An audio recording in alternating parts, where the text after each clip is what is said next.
presentation of Fox Sports. We are Baltimore. We are St. Louis.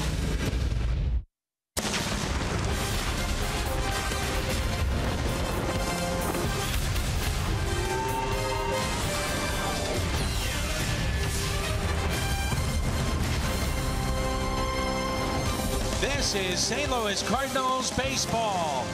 And tonight from Los Angeles, another packed house. It's game number 2 at Dodger Stadium. The St. Louis Cardinals and the LA Dodgers. What a finish in game 1. What a game it was. Clayton Kershaw, 9 innings, 10 strikeouts. Lance Lynn, 8 innings, 10 strikeouts. It set up a dramatic finish. The Cardinals would score the tying run in the top of the 9th at a wild pitch. Randall Grichuk makes it 1-1. We jump ahead to the 13th after a walk with 2 outs. It's Logan Forsythe with that base hit to drive in Kiki Hernandez. And the Dodgers had a walk-off win. And welcome to St. Louis Cardinals baseball. That's the Mad Hungarian Al Raboski. I'm Dan McLaughlin. Jim Hayes is here as well. Pitching has been the story this season for the Cardinals. A big reason why it's been so good this year. Tonight's starter, Mike Leake. Well, he has been outstanding. Mike Leake has the second best ERA in the National League. Kershaw passed him up. But look at this, the lowest whip. That is a combination of hits and walks allowed. Pretty good company there. 3 Cy Young Award winners and Mike Leake. Ridge Hill, a left-hander, gets the call tonight for Los Angeles. The Cardinals trying to get the offense going. Baseball is coming up.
in Los Angeles.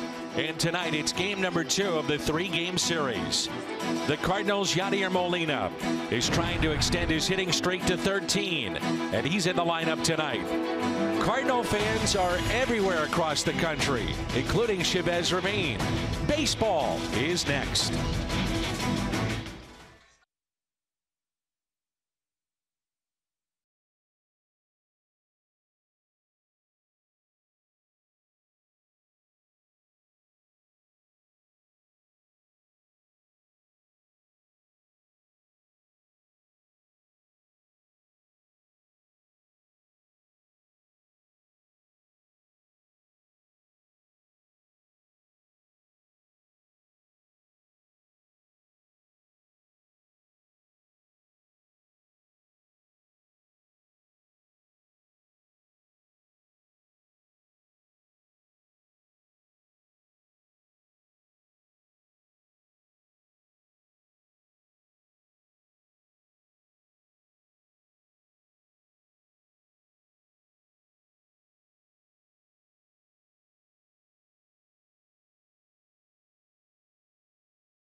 Beautiful beaches of Malibu, and Cardinals baseball is brought to you by Bud Light, famous among friends.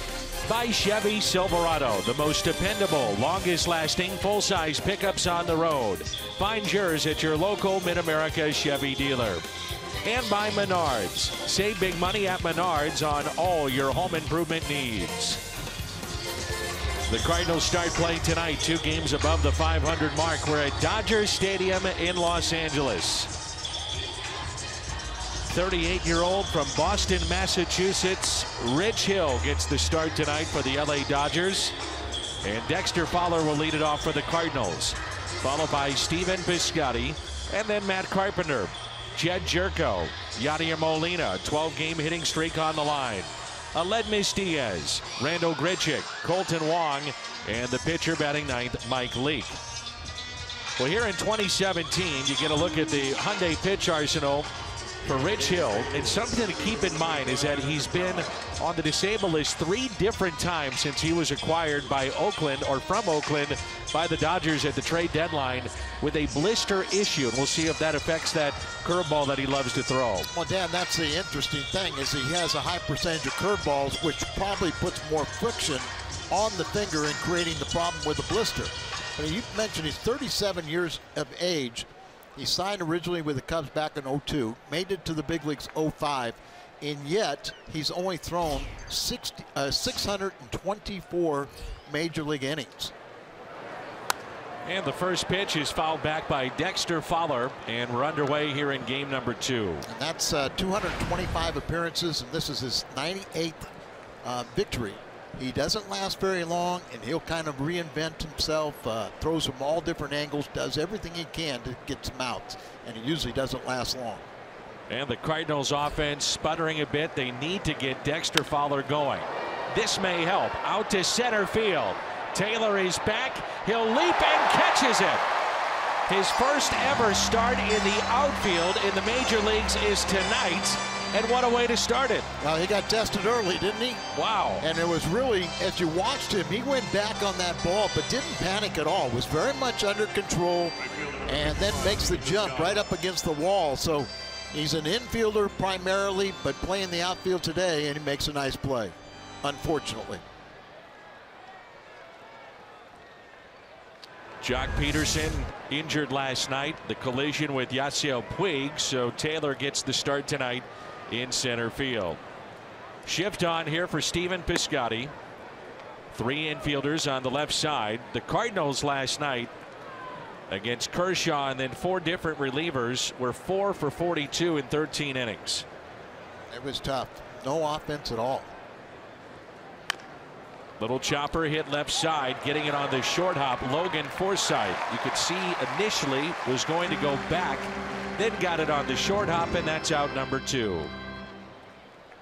The defense for the Dodgers: Bellinger, Taylor, and Puig in the outfield. Forsythe, Seager, Utley, and Gonzalez on the infield, and Yasmani Grandal is behind the plate.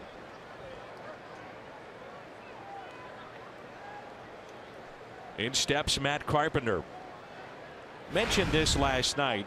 The top 3 in this lineup, whatever combination this has been, if you include tonight the last 13 games, the Cardinals are 1 for their last 39.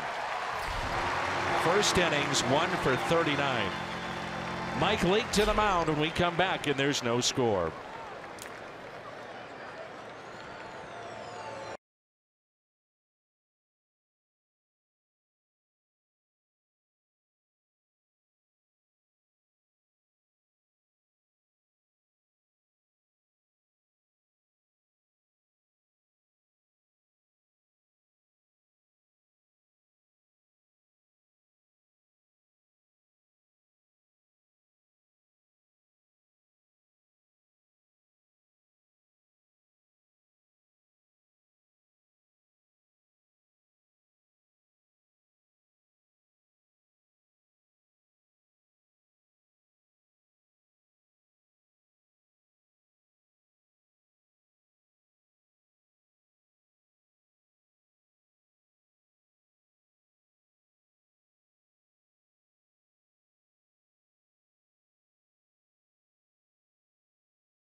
And his Dodgers are really swinging the bats well here at home.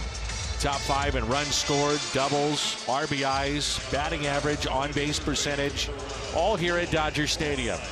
It'll be Forsythe, then Seager and Grandal. Cody Bellinger, Gonzalez, Taylor, Utley, Yasiel Puig, and the pitcher batting 9th, Rich Hill. The Hyundai pitch arsenal on Mike Leake. And boy, has he been good this year. He really has. And you see the fastballs there. He's probably incorporated a few more four-seam fastballs, but primarily you see the sinking fastball, and then a lot of times he'll change the eye level later on and get pitch up.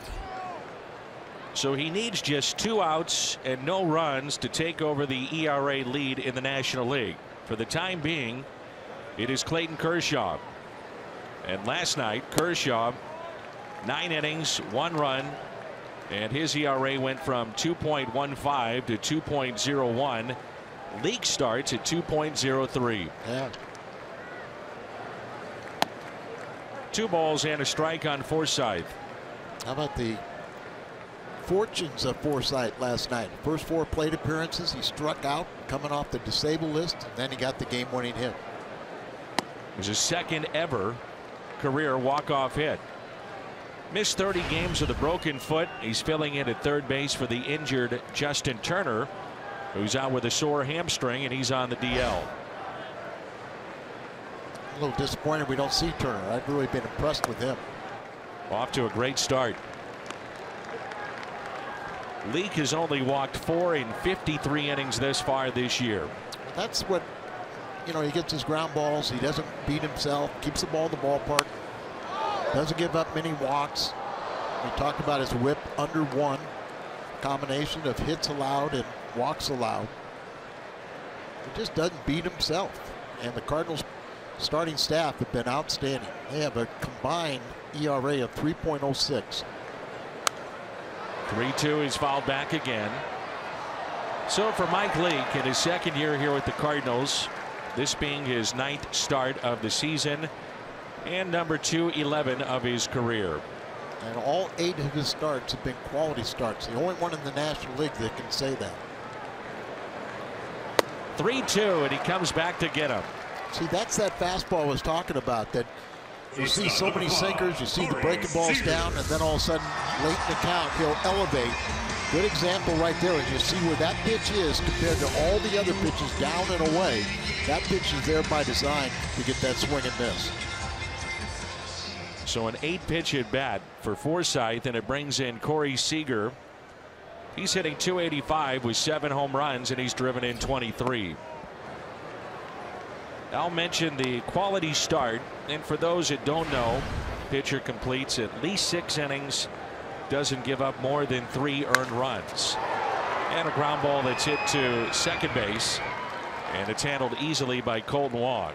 So Leake has made a quality start in all 8 of his outings, and the only starter in the National League to do that every time out this year. And Dan, they've even cheapened that stat, because at one time it had to be, 3 runs, not 3 earned runs.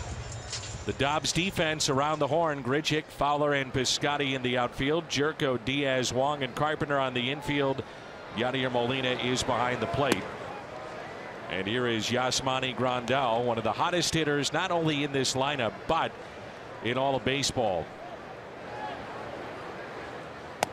So to put it in perspective, 30 outings last year for Mike Leake, and 16 of those were quality starts, and already 8 this season. I know everyone in Cardinal Nation thought his first year was a major disappointment, but when you really looked at his numbers, it wasn't as bad as people portrayed it. And a grounder that is fair and handled there by Carpenter, playing near the line, and steps on the bag. The Cardinals have Jerko, Molina, and Diaz coming up, and we're scoreless. Hi, my name is Layla, and this is my junior diamond.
To the game.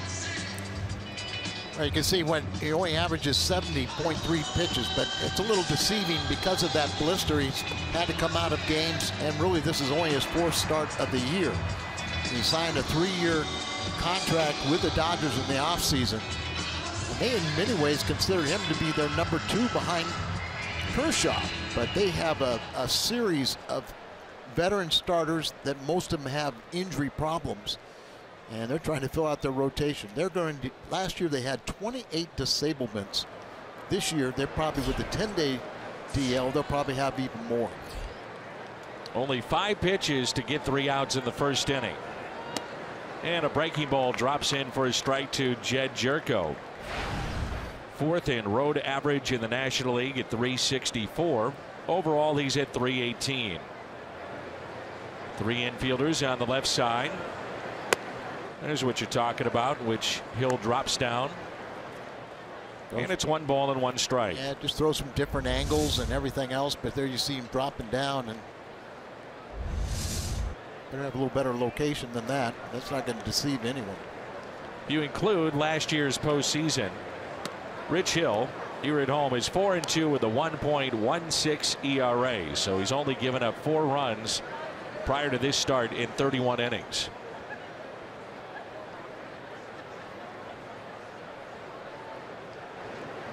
And the 2-1. Originally drafted by the Cubs in 2002, and he has bounced all over the place. And some may recall he was wearing a Cardinal uniform in spring training of 2010. Then he went to AAA at Memphis, was released in June, and he's pitched with the Cubs, the Orioles, Red Sox, Indians, Yankees, A's, and Dodgers, all in the big leagues. Turned 37 in March, and like Honeycutt there. I don't remember him being in the Cardinal uniform. I asked you when that was. I believe it was 1996. Oh, you're talking about Honey? Oh, I remember 97. Honey being with it. Oh, you're talking about Rich Hill. Rich Hill. Yeah, Honeycutt came very close to when Tony came right over at the beginning. He was with Tony and Dave Duncan in Oakland. That's fouled back by Yadier Molina. And if you really think about it, back then, Dave Duncan really gave free reins to Rick Honeycutt to try and work on a lot of mechanics with the pitchers. You know, so you knew he was going to eventually be a pitching coach at the big league level, and a good one. But Rich Hill with the Cardinals, spring training 2010, then released in June. Here's the 0-1 pitch. You know, when you have a blister problem, why would your primary pitch be a breaking ball, the curveball, which you have the friction of that finger, which creates the problem? They say he actually even wears a Band-Aid in his bullpen sessions. And if you're wondering, you could not wear a Band-Aid or tape on that finger in live action on that pitch way outside. So the blister is on the middle finger. He's been on the DL 3 different times since the trade deadline of last year because of the blister. The finger skin is rubbing against a fingernail or seams of the baseball. You get the friction.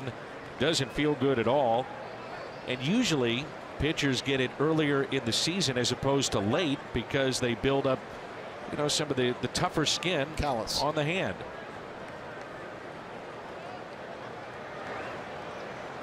Now, he did not have this issue earlier in his career, and he was asked about it a couple of weeks ago. Why is this happening so much? And he said, I am sweating more as I get older. And he believes that the perspiration on the fingertips lends itself to giving him a little bit of softer skin on the baseball, for whatever it's worth. So you'll see him go to the rosin bag. He's always wiping his hand on the pant leg and trying to keep that hand dry. It sounds like such an innocent thing, but it really is a problem if you have that condition. And there's so many home remedies that sometimes are kind of funny. Molina skies one into left center. Taylor under it, and he makes the catch. Don't tell me pickle juice. Is that where you're going? Oh, no, I'm not going there. I'm going a little bit deeper. Oh, I know what you're going to say. I'm going where we're not talking. I got you. That is one that I've heard before. Moises Alou, I think, used to do what you're talking about as a hitter. to strengthen up the skin of the hands and make it a little bit tougher. And a check on the runner at first, Jed Jerko. So drafted in 2002. And the first overall pick in 2002 was Brian Bullington. He went #1 overall.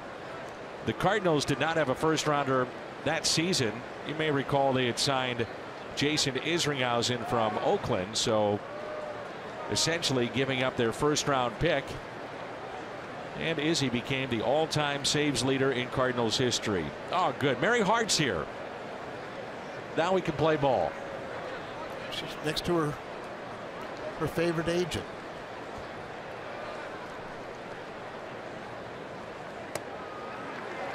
So Steve Alford is here. He is the head coach of the UCLA Bruins. There's Mary Hart. Steve Alford coached Lonzo Ball and lived to tell about it.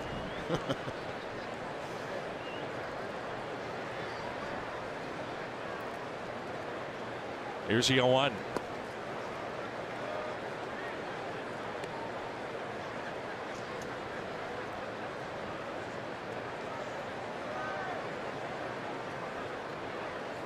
See Chris Taylor, first ever start in center, very deep here for Diaz. Yeah, that's usually what you would tell an inexperienced outfielder to get deep. I asked about Scott Van Slyke. And, you know, Scott was injured most of last year, and he's at AAA. They're talking about getting a lot of at-bats, and that he will definitely be back at some point.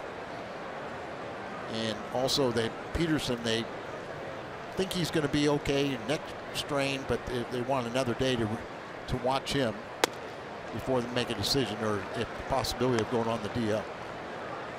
The previous pitch, you can see Ridgehill staring back into Rob Drake, the home plate umpire. Not happy with the strike zone. He did question it, asking if it was out, is it up, and now it's gone to 3-1.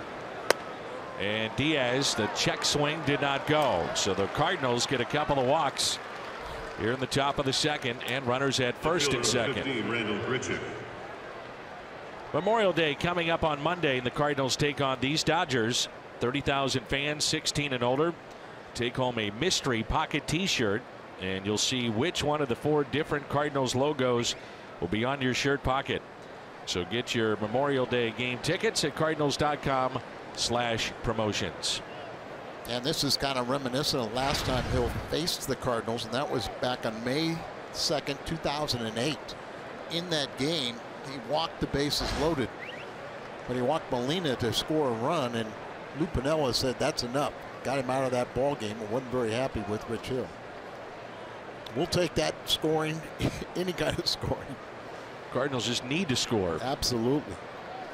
Grichuk, it's a good thing he was on second with his speed that scored the run last night from second base on a wild pitch.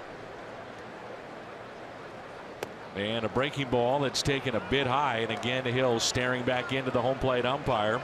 You can see his body language that he's wanting those calls, and they appear to be high, and looks like we might have the opposite of the strike zone we had last night. I thought it was a really good, well umpired game by Paul Holbert. 2-0. So Randall Grichuk, 9th inning, had a base hit, then advanced to second and scores on this wild pitch. Clayton Kershaw later would admit it was a bad pitch. It was a slider that got away, and he understood that Grandal did everything he could, but heads up play by Grichuk. Popped up on a 2-0 pitch, and it's out of play.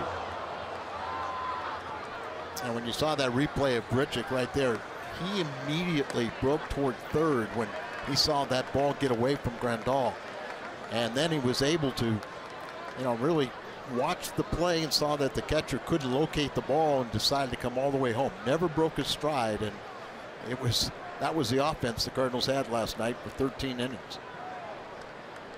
Last year, Rich Hill, 20 combined starts with the A's and Dodgers. He went 12-5, ERA just over 2, and opponents only hit 195 against him. He's got very good stuff, and it's just been a question of trying to keep him healthy throughout his career. 149 innings a year ago, 129 strikeouts, 33 walks. So 5 pitches in the first inning, 19 already here in inning number 2.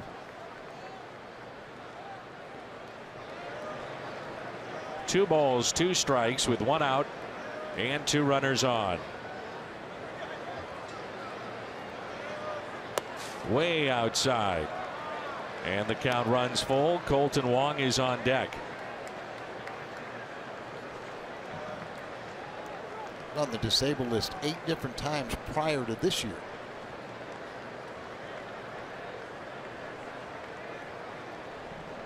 And let's see if Randal Grichuk can't do some damage here. 3-2 the count.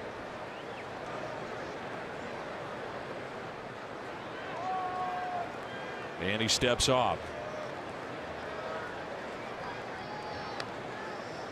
Grichuk with 13 doubles, which is 3rd most in the National League, leads the Cardinals. Ryan Zimmerman with 16 to lead the senior circuit. He has walked, the bases loaded. 3 walks here in the top of the second. Second baseman number 16, Colton Wong. And with all the money the Dodgers have spent, and they have spent a ton of it, the one thing they've been missing in this run of 4 consecutive postseason appearances, 4 NL West titles, has been depth in their rotation. They've always had to go out and either trade for a guy like Rich Hill, promote maybe a young player that's not quite ready for the big leagues. 1 through 8 everyday lineup, a lot of money out there, but still searching for depth in the rotation. And they just don't mind. They've had the highest payroll last several years. They're currently paying about $50 million to players no longer under contract for them, or they traded elsewhere. And they've had that run of winning the West, but not getting past either the League Championship Series, Division Series, and trying to get that elusive World Series. There's ball 1 to Colton Wong. Left-handers in his career have only hit .214 against Rich Hill.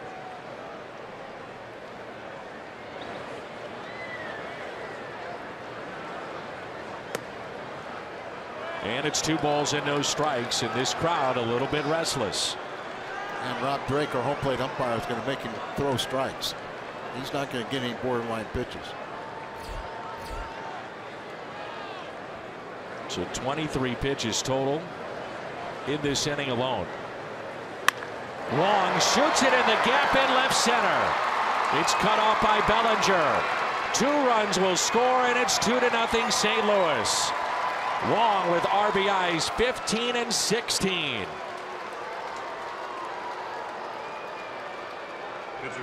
Boy, just all you're asking Cole Wong is be disciplined, look for a pitch, something you can drive.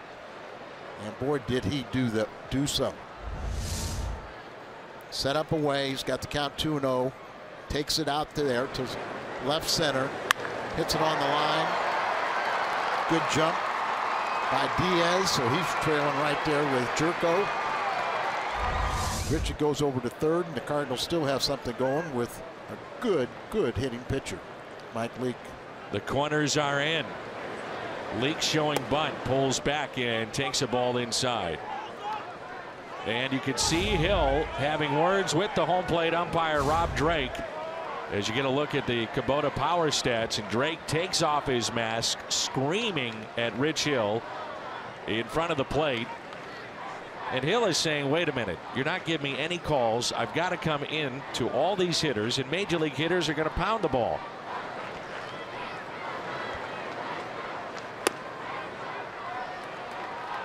I haven't seen too many pitches that I thought were, really strikes. Been a couple, but they're all breaking balls, and so, they're a little bit hanging up a little bit. See, Dave Roberts is shaking his head. He's saying no, Matt Ungarian. Seeing it through those Cardinal red lenses. There's a strike.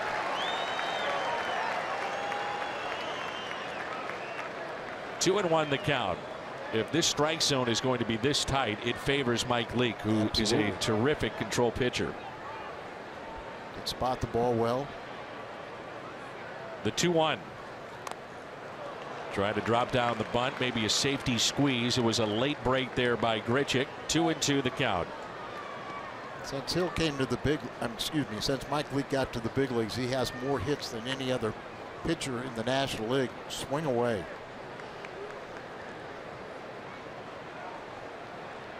Good speed out there with Colton Wong at first base, Randall Grichuk at third. 2-2 the count with one down.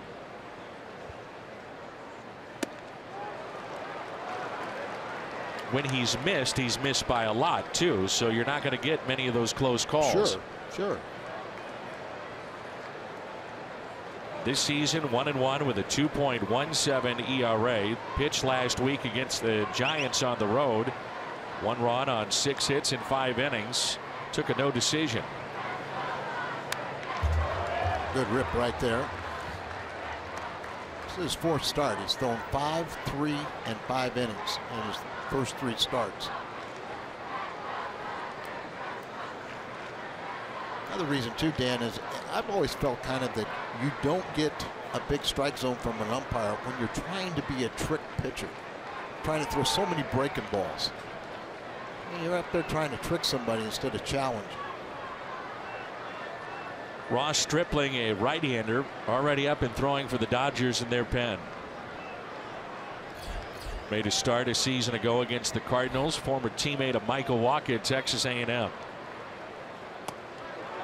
And that's inside. Bases loaded. 4 walks in the inning. Number 25, Dexter Fowler. There's a ball, Dan.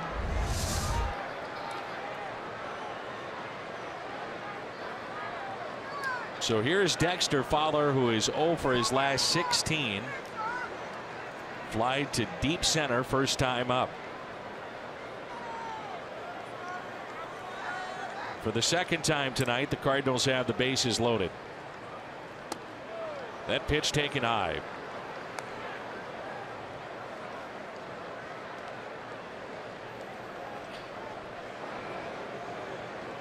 Well, we had a gem last night. And we have a one-sided clunker. Here's a 1-0.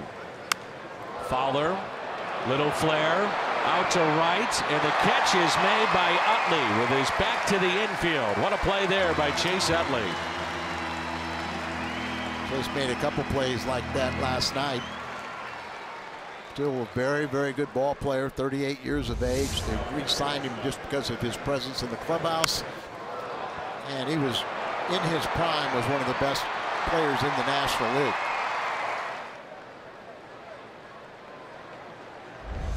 So with that, there are 2 outs, and you'd like to think the Cardinals would do a little bit more damage with a hit and 4 walks. Yes. Here's Stephen Piscotty. Grounded out to third, first time up. From the Dodgers' perspective, they're just trying to get Rich Hill back in the dugout and regroup. You'd have to think if they get out of this with just 2 runs scored, there'll be a moral victory for the Dodgers. And the 0-1. Now 0-2.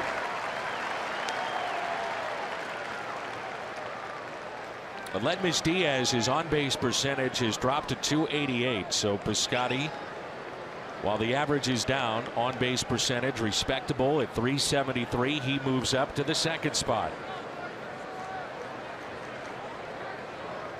No balls, 2 strikes. And the first strikeout for Rich Hill, and the Cardinals strand the bases loaded. But Colton Wong delivers with a base hit to left center. That scores 2 midway through 2, and it's 2-0 Cardinals.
Lance Lynn had struck out 10 in a game. He was magnificent. More on that. Let's check in with Jim. Yeah, apparently he battled through some. It looked like Lance got stung a little bit during and at bat early in the game. Lance was shaking that hand throughout.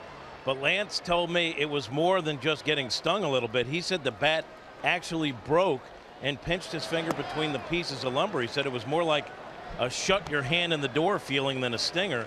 That's a finger on his pitching hand, but he said it didn't bother him and he pitched well, Dan. We had him on the pregame show. I asked Lance about his contract situation, and he told me to say I don't think about it would be idiotic. He said, and he said this before, I'd like to stay in St. Louis. I've been a Cardinal since the day I was drafted, but if they let me go to free agency and I get to choose my team for the first time in my career, that would be exciting. Dan, Lance told me there haven't been any discussions to this point. You get the feeling Lance also said in spring training, thank you, Jimmy, Bellinger at the plate, that if it gets around the middle of the season, all-star break, he shows that he's healthy, and clearly it looks like he is. He would expect one side or the other to at least start negotiations. Under the glove of Carpenter and a base hit to right for Bellinger. Time will tell with Lance Lynn. Well, he's definitely proven that he's healthy. That's 3 straight hard-hit balls off a leak. First 2 were ground balls in the infield. This one got underneath the glove of Carpenter. But the beauty of Mike Leake in that sinker is the fact he's always one pitch away from getting a double play. Adrian Gonzalez has started this season 111 at-bats without a home run. He had never begun a regular season and gone more than 35 without a homer. He's driven in 15 and he's batting .252.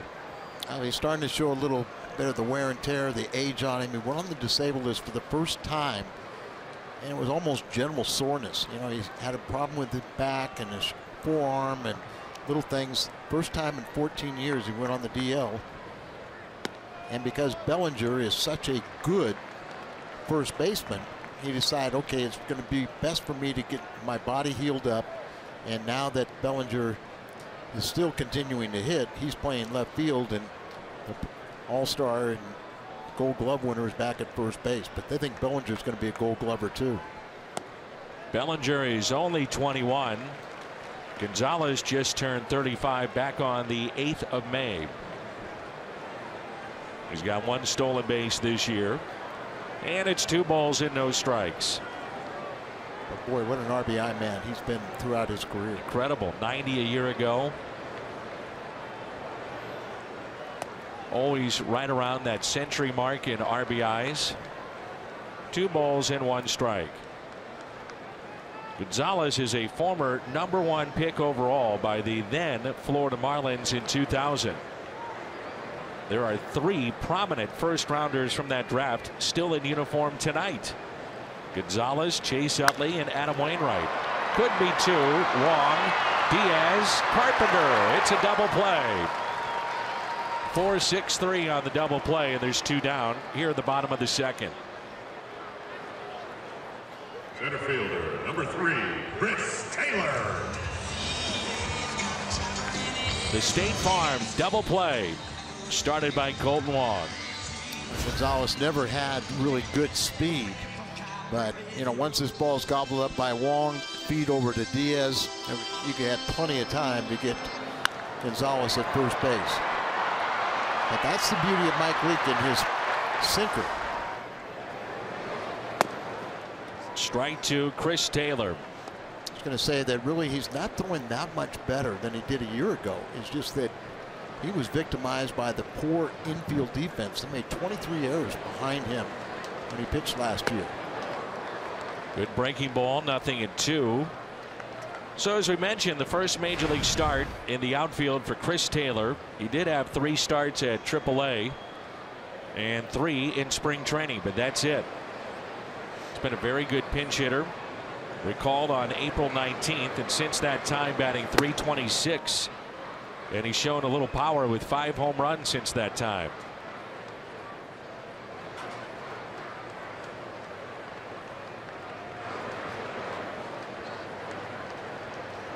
Here's a 1-2. Jock Peterson, Dave Roberts, the manager of the Dodgers, saying that, quote, he felt like he was in a car wreck, end quote, after the collision with Puig. He did pass the concussion protocol and cuts on his forehead, his elbow, and his jaw, but not available, it looks like, tonight, as Mike Leake picks up strikeout number 2. Wong's 2 RBIs, and it's 2-0 St. Louis. Presented by Jack in the Box. We showed the players some photos and asked them to come up with a hashtag.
Third inning. Number 13, Matt Carpenter.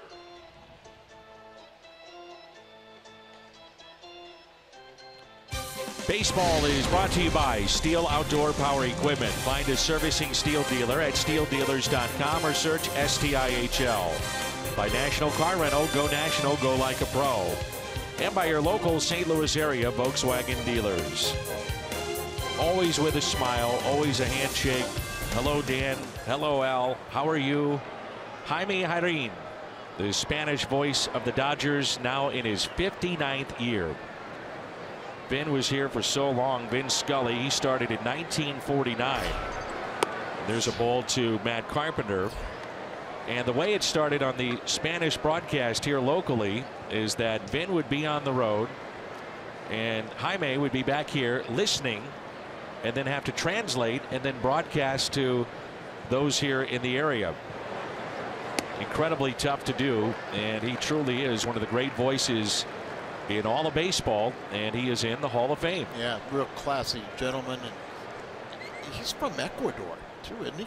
Yeah, I mean, how do you get to, you're from Ecuador, how do you get into know baseball? It's not necessarily the capital, is it?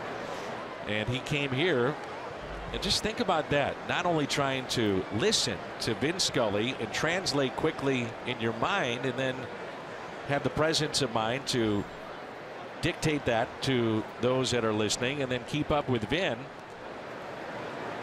And Vin would do things like, well, it's a sunny day and the wind is blowing out to left and the positioning of the infielders or where the outfielder is, so that Jaime Jarrín would have a chance to at least take that in and have some type of description of what was happening for the Dodgers when they were on the road. And that is walk number 5, 4 in the second and the first here in the third. It's also walk number 400 of Carpenter's career. After a 5-pitch first inning, Rich Hill has been all over the place, in particular with his breaking ball. I think you just have to wonder when you're missing this badly if it's the blister that's causing the issue. You have to wonder why you keep on throwing.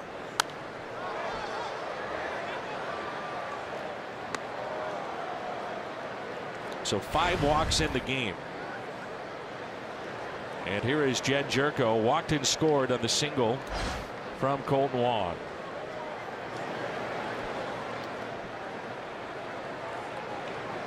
0-1 pitch up the middle and a base hit. And the Cardinals have their second hit of the night. Breaking ball had a hump in it, and Jerko hit it right back up the middle. Hanger up there, got on top of it. And it brings in Yadier Molina, fly to center.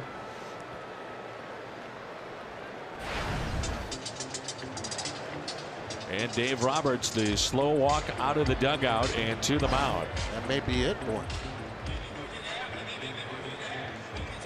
Either he's going to say something to him, or see the reliever walking towards the door. He's going to leave him in, but probably gave him notice. Look at Stripling, thought he was in the game. Look at him.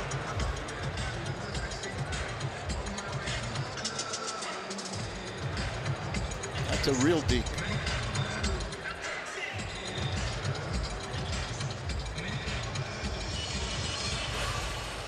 So Stripling is plenty loose. He's ready to go. You had a chance to talk to Dave Roberts a little bit. He's as upbeat and positive of a manager I've ever been around. Absolutely. Really fun and enjoyable to speak with him.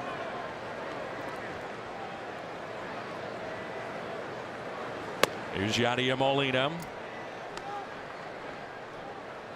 Longest hitting streak in Cardinals history is 33. Set by Rogers Hornsby in 1922. In 1924, Hornsby hit .424, and he hit .400 two other times. Only he and Ty Cobb can lay claim to that. Ted Williams, the last to hit .400. He did that in 1941 when he batted .406. Your former teammate came close, George Brett.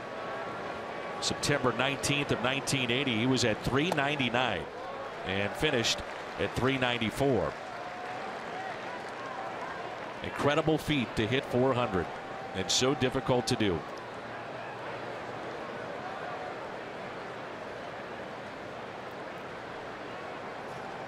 Runners at first and second, nobody out. And the 1-2. Pulled down the left field line and foul. Looks like he drops down more sidearm to the right-handed batters than lefties. And you would think it would be the other way around. The other way around, because a right-hander can see clearly there's nothing obscuring the release point. Every hitter tries to find that release point. When you drop down, there's no background to lose the side of the ball. 1-2 pitch, tapped foul. Longest streak this year in the big leagues is 16 games by the Dodger Justin Turner. Molina has hit .264 during this 12-game hitting streak. Really hasn't gotten hot during that streak, but 1-2 pitch, taken high, evens it up at 2-2. Surprising, but maybe not after some of the defections of the Cardinals of a year ago, but they had 225 home runs last season. The Cardinals are 13th right now in the National League. Not hitting for a lot of power as we saw a year ago. And a fly ball. Long way to go for Puig, near the line, and he makes the catch. Runners stay put. Molina is 0 for 2. RBI Baseball 2017 returns with fast-paced pick-up and play MLB action, packed with all your favorite MLB teams, players, ballparks, and much more. Learn more at RBIGame.com.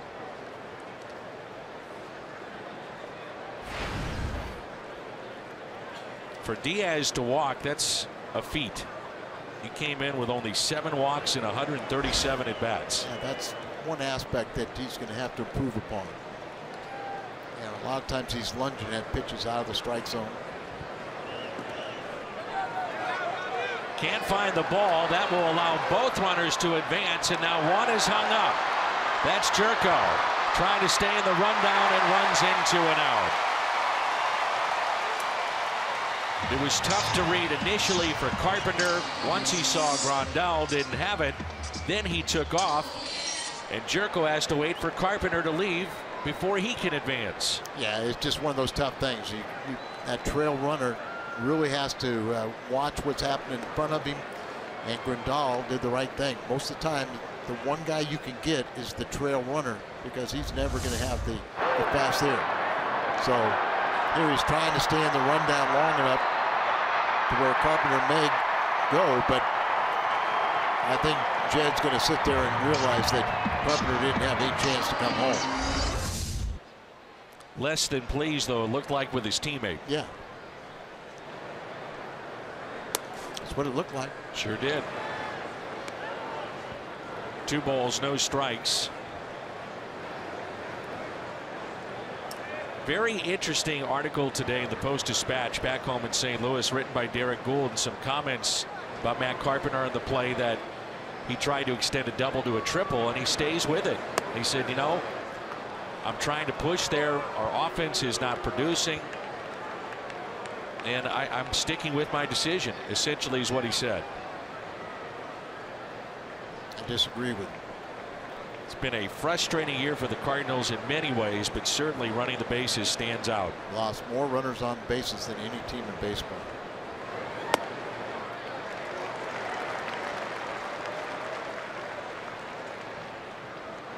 You could understand why Carpenter initially didn't take off, I think, to a point. But once Grandal didn't see the ball, that's when he took off, and Jerko's kind of caught in no man's land. Pitch taken high. Hill looking into his own dugout, wondering about this strike zone. 2 walks in the inning, 6 in the game. 6 walks right there. They're calling that a pass ball that allowed Carpenter to go to third. Not a wild pitch.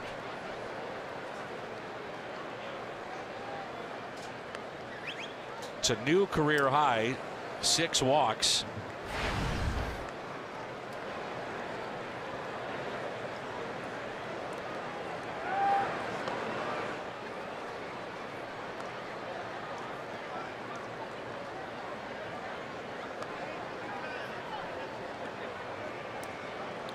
Now Jerko was yelling in the direction towards Carpenter. Could have been, though, the fact of the tag by Utley. Maybe not happy with that. The late swing by Randal Grichuk. Jed is not one to show up a teammate, that's for sure. Regardless, there are 2 outs and runners at first and third.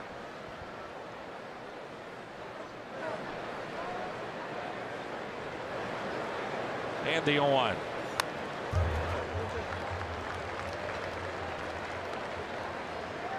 Utley no stranger to a little controversy around the bag at second base neither. It was, I mean, Jed virtually ran right into the tag. You know, so throw was right there as he was closing on it, so there was no intent there or any problem. 0-2 pitch taken high. Grichuk walked his first time up.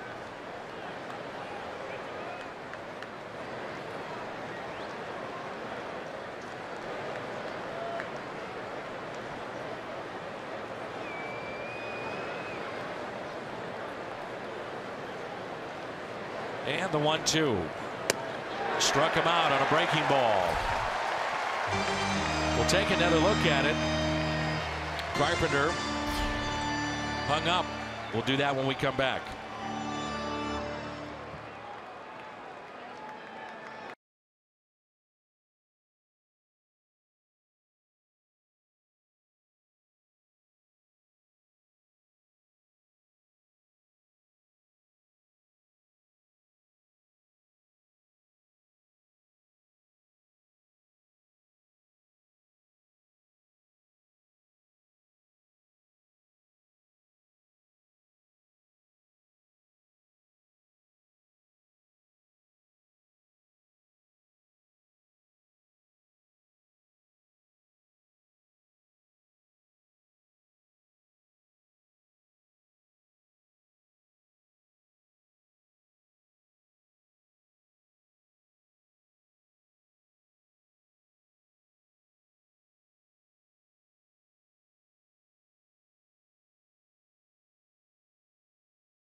Wise for Matt Carpenter as we'll go in sync and take a look at the ball that gets away from Grandal and what Carpenter does. So there it's on the ground, doesn't go, sees it, gets away, can't find it, and then on his way to third.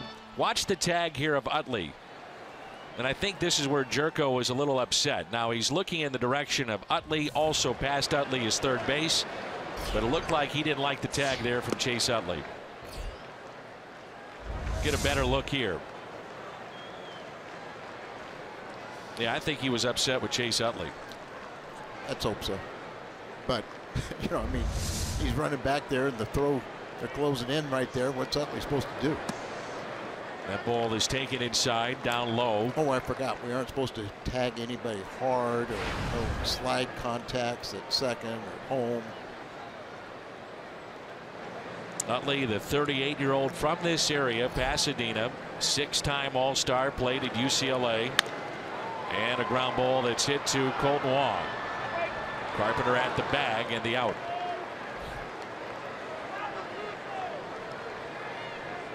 Right field. It brings in Yasiel Puig. Yasiel Puig. Hard to believe this is now the 5th season for Puig here in Los Angeles. Seems like yesterday he burst on the scene. He signed a 7-year deal for $42 million. After he defected from Cuba, he's gone from phenom to a question mark and frustration. He's still only 26. At one point last year, sent to AAA for a refresher course, if you will. And he professed a new commitment to preparation coming into this season. They've been very happy with him. And I think you got to give Dave Roberts an awful lot of credit. You know, his personality doesn't clash with Puig and can talk to him. Hit sharply off of Jerko into the glove of Diaz and an out. 5, 6, 3. Routine, right? Just how you drew it up. Number 44, Rich Hill. Jerko's probably not happy about that either. That chest is getting a little beating tonight. Ball hit extremely hard, comes up on him, deflects off his body. There you see Diaz is perfect, and ready and anticipating that. Makes a nice throw in the throw out Puig. Now Rich Hill, who's over 4 this year. Tells you something that he's not, hasn't been in games long. 4th start, he's just 0 for 4. Hits it out of play, checks his bat, and it's 1 ball and 1 strike. Last time out, it was a week ago for Mike Leake. 2 runs on 7 hits, 7 innings, struck out 5, took a no decision, and an eventual, really disappointing, tough extra inning loss for the Cardinals to the Red Sox. It's kind of a broken record, isn't it? 2-1 pitch and a foul ball. Last week we've had 3 tough 13-inning losses. Well, the Cardinals last night playing in their 7th extra inning game. 2 and 5 in extra innings this year. That matches the season total from a year ago. And Leake picks up the strikeout, and that's his 3rd of the night. Cardinals have Wong, Leake, and Fowler coming up. Just like you drew it up. 2-0 Cardinals.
Beginning June 15th, the greatest players in the golf world descend upon Erin Hills. It's the U.S. Open. You can see it live on Fox, FS1, and Fox Sports Go. 117th U.S. Open begins on June 15th.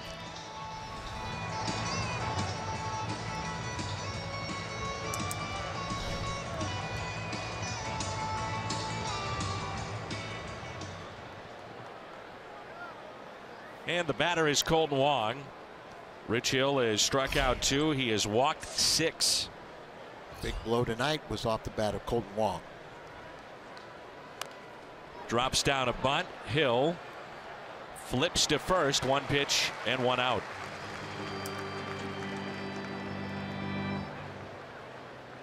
Pitcher number 8, Mike Leake. Mike Leake walked his first time up.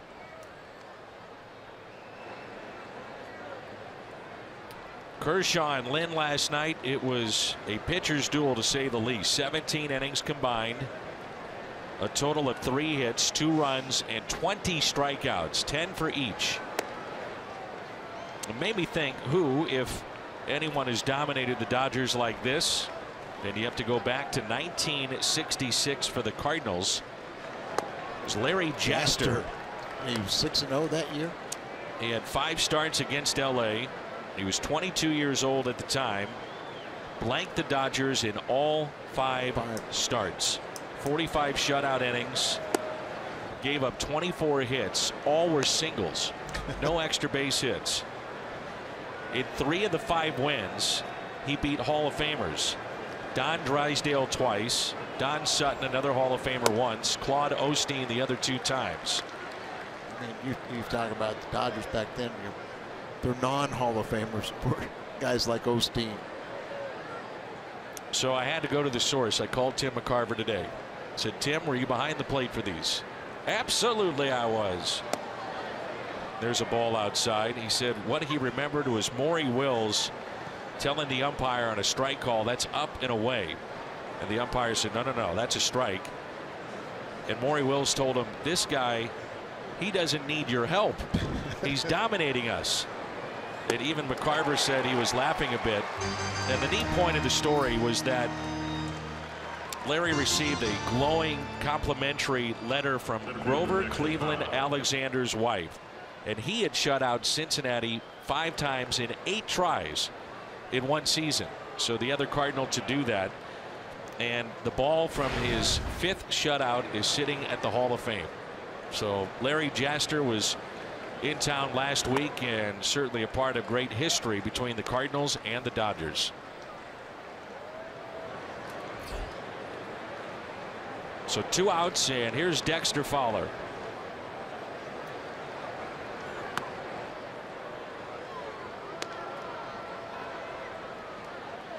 One ball, 1 strike. Hit one to the wall in center that was caught by Taylor. And also a flare caught in shallow right by Chase Utley. 1-2 the count with 2 outs and nobody on. Fowler 0 for his last 17. Yeah, right prior to where he had the shoulder injury, knocked him out for a few days. He was really starting to swing the bat well and getting back into the groove. But now you have the feeling he's going to get a hit and then he'll get bunches. Chase that pitch out of the zone. He strikes out 0 for 3 tonight. We're midway through 4. Cardinals on top. It's 2-0.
Break, and it's brought to you by T-Mobile. Albert Pujols closing in on history, 3 away from 600. They're at Tampa Bay tonight. The Angels and the Brewers have lost 3 straight. So regardless what happens here, the Cardinals could be either a half game out with a win or stay a game and a half back of the Milwaukee Brewers. Cardinals come in at 22-20. And the first pitch taken low by Logan Forsythe, the top of the lineup here for the Dodgers. Chicago wins today, 5-4 over the Giants, so the Cardinals need to win to stay pace with them.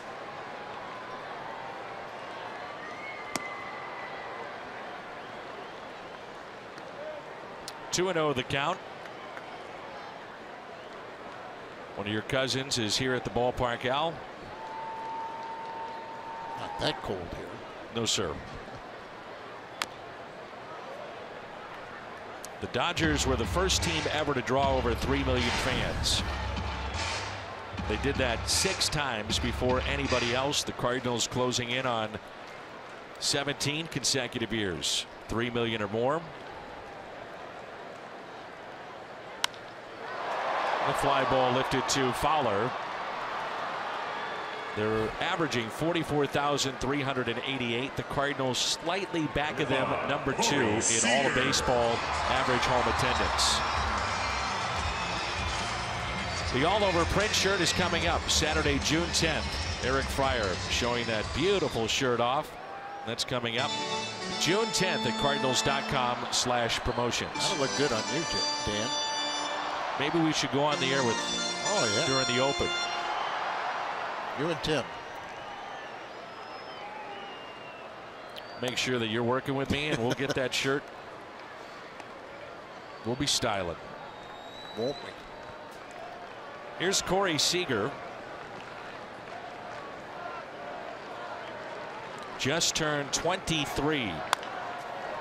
And a ground ball that's hit to Carpenter. Flips to Leake for the out. How about Mike Leake? He's doing his best impersonation of Kershaw and Lynn. Yasmani Grandal. Dodgers have been one of the hottest teams in baseball, and certainly here at home. They've won 7 of their last 8. Home record 17-7. But the 2-1 13-inning win last night.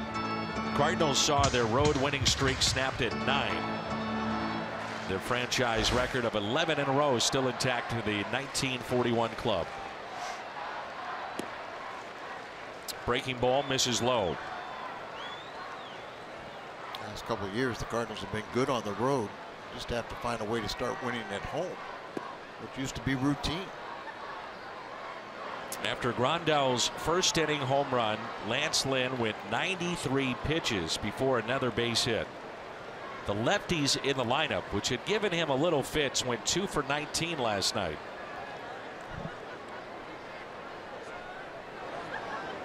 And time is called. Dave Roberts loaded up that lineup with lefties last night.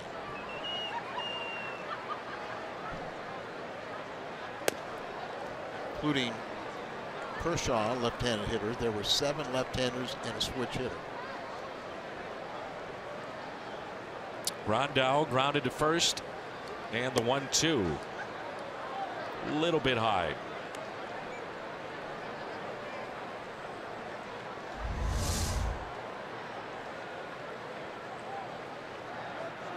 Gone either way. And a swing and a miss. 4th strikeout tonight for Mike Leake. We played 4, and it's 2-0 St. Louis.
All right, Sarah, thank you very much. Happy birthday to John Hofstetter watching in Kirkwood tonight.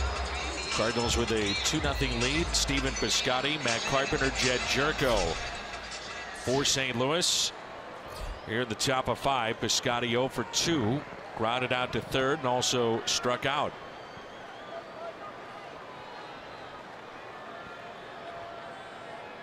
Three infielders on the left side as Piscotty showing bunt and looks at a ball. From the Dodgers perspective, this could be way worse. Their starter has walked 6, including 4 in 1 inning. Twice the Cardinals had the bases loaded, and they've only gotten 2 runs out of this game tonight. Yeah, no doubt about it. Very lopsided. Then you look at the other side. Leak has faced the minimum through 4 innings. It's not 1 hit, but he was erased on a double play ball. I think Colton Wong, came through in the clutch.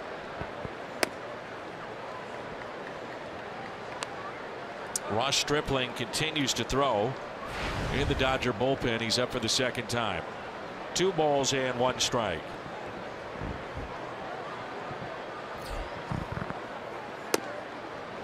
That's taken high. So that's 7 walks issued by Hill. Well, fans can purchase a special themed ticket to Budweiser Bash, get an exclusive bobblehead and autograph from Whitey Herzog. That's coming up next Tuesday. And purchase your tickets at cardinals.com/budbash.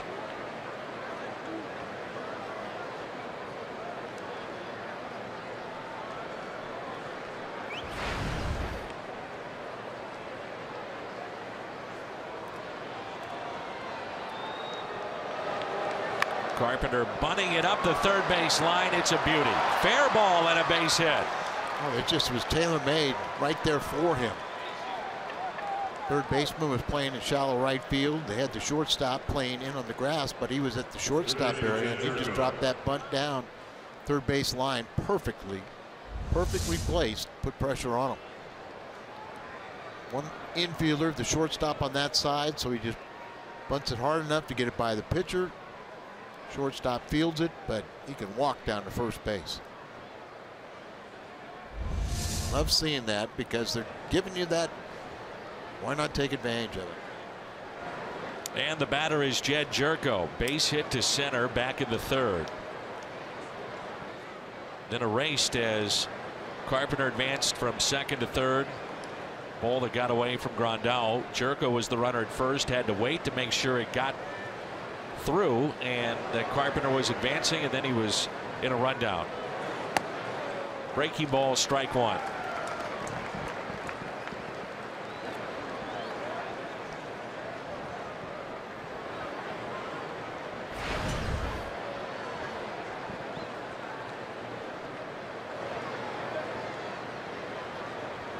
Cardinals this season 3-6 against left-handed starters. Jerko, base hit into left. Piscotty had to make sure that got through, and it does get through. Past Bellinger to the edge of the track, and 2 runs will score. Jerko on his way to 3rd and in there safely. And it's 4-0 Cardinals. The error by Bellinger, his 2nd of the season, and it leads to 2 runs. Boy, absolutely right. Chris Maloney, the third base coach, was having to stop Piscotty at third base. It was going to be the bases loaded, nobody out, but then Bellinger trying to come in here, he could not connect with it. It got behind him, and that allowed both runners to score and Jerko to go all the way to 3rd. And that is the killer blow for Hill. Ross Stripling, our Chevy call to the pen. The right-hander coming on when we come back.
His second this year, and it leads to 2 Cardinal runs. It knocks out Rich Hill.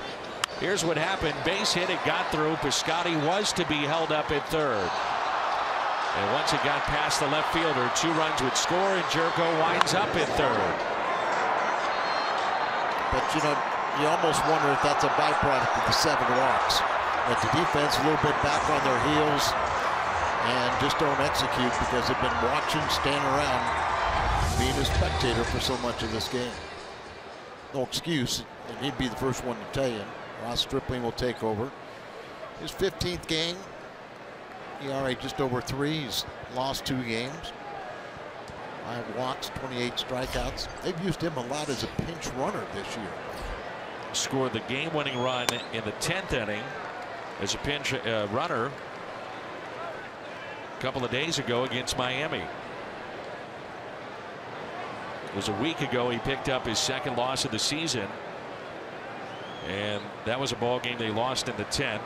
He has started before. Matter of fact, he started against the Cardinals a year ago. Infield is in, and Molina hits a fly ball out to deep right. Puig with the catch, throw to the plate, just offline. He shows off the arm. What an arm it is as Jerko scores, and that makes it 5-0. Well, you knew it was deep enough, but still, it's nice to see somebody that still has that arm strength to throw a ball like this. When he first came up, they just said he just threw blindly and wildly all over the place, but didn't really have his momentum going forward as much as he should. But he's got that arm strength, and Jerko was aware of that. He comes across the plate with the 5th run of the game. So that closes the book on Hill. 4+, 5 runs on 4 hits, struck out 4 and walked 7. 3 of the 7 walks come around to score. Here's Aledmys Diaz. Cardinals lead 5-0, and the 1-0 pitch.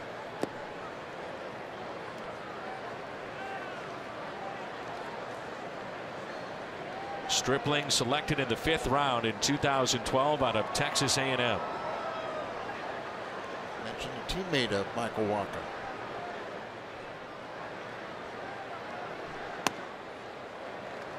Two balls and 1 strike.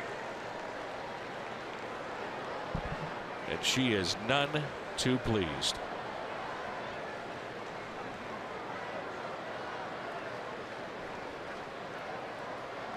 The 2-1 pitch. 2-2.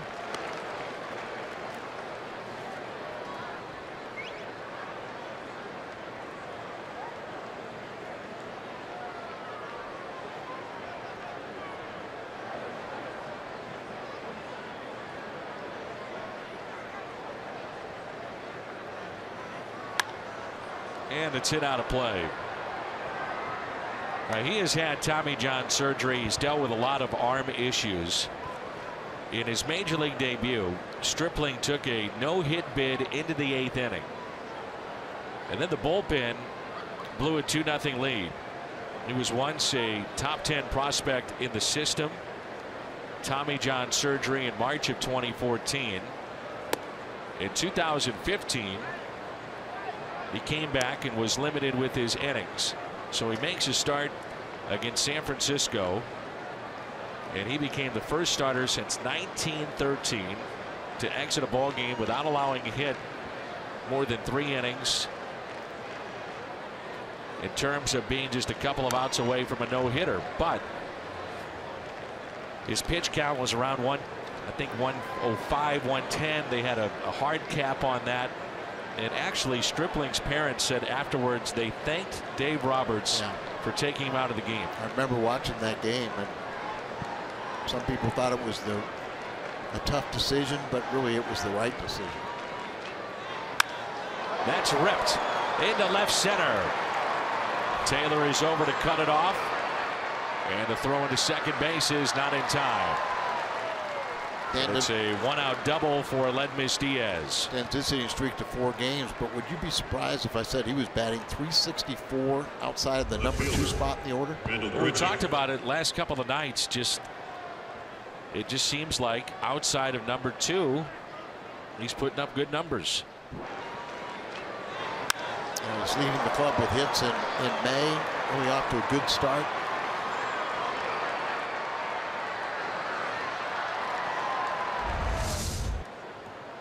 Haven't seen the power that we saw last year, but consistently hitting the ball hard. And then he'll pop some balls and get his infield hits too. Here's Randall Grichuk, walked back in the second, struck out looking in the third with 2 runners on.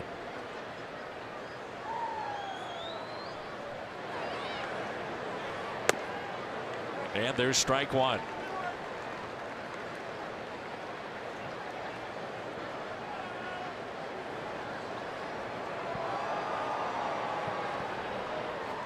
Inning started with a walk, then the bunt base hit by Carpenter.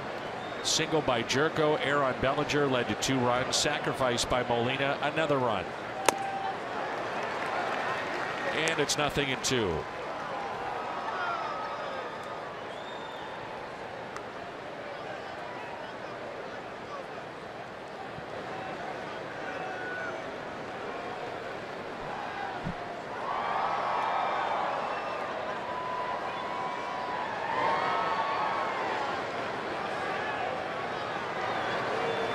Swing and a miss and a strikeout of Randall Grichuk.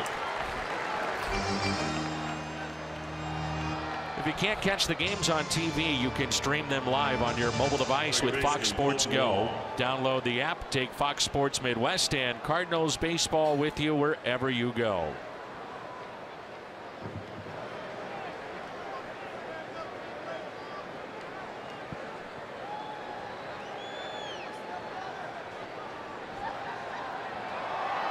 Runner at second and 2 outs for Cold Wong.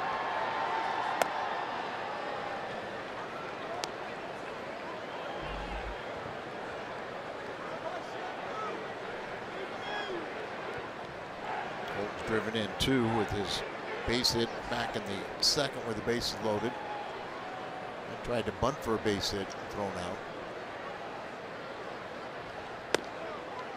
2 balls, no strikes.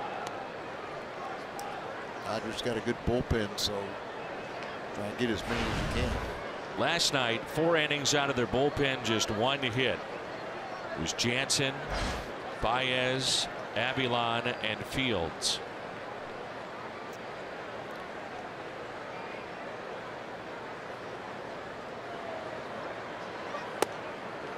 Up and in, 3-0. That's not unusual, Dan, as their bullpen ranks first in the National League in ERA at 3.05. It'll be another intentional walk for Colton Wong. He leads the club in that category, and that's 6. It brings in Mike Leake. So 6 intentional walks for Wong. Hitting in front of the pitcher. And the 8th walk of the game for the Cardinals.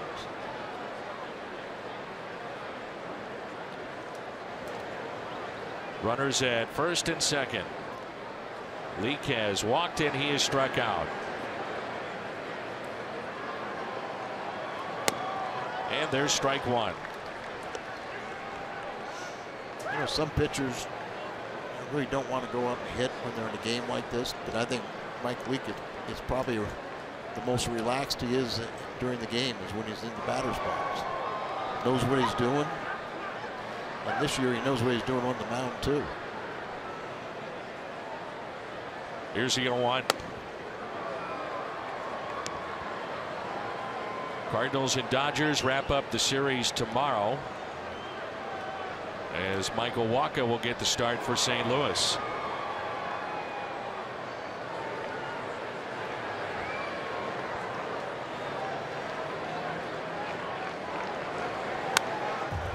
Listed the starter for the Dodgers, Kenta Maeda. And today's the first time he was listed. It was to be announced, so we assume he's going to be there.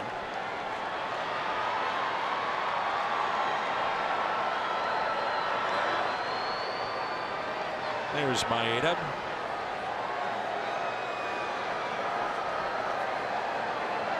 He's 3-2 on the year. 1-2 pitch. And a swing and a miss by Leake. 2 strikeouts for Ross Stripling.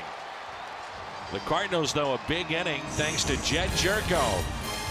This base hit, then the error. 2 runs would score, 3 total in the inning.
Mike Leake has been staying to a 5-0 lead.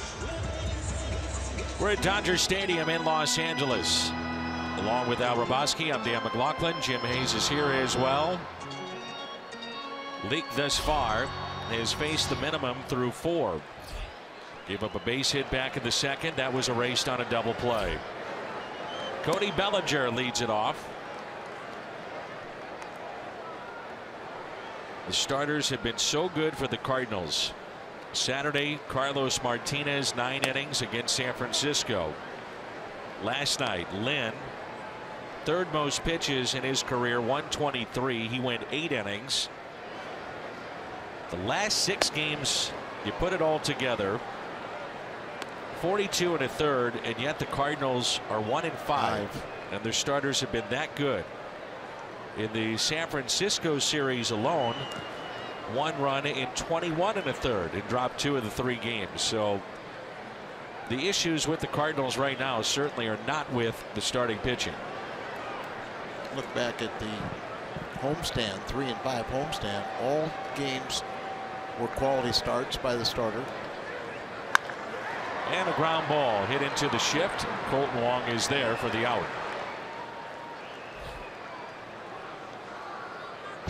BJC Healthcare difference maker. The Cardinals ERA of 3.06. The average first, only 233 against him. Not many home runs, and the quality starts 28th, tied for first. Collectively, take it even further, the team ERA is 3.32. The Dodgers are second, but to put it in perspective, there's only 4 teams in the National League that have an ERA below 4, and the Cardinals are number 1 on that list. Eric Lilliquist done a nice job. That's ripped into the corner and right off the bat of Adrian Gonzalez. 1-out double.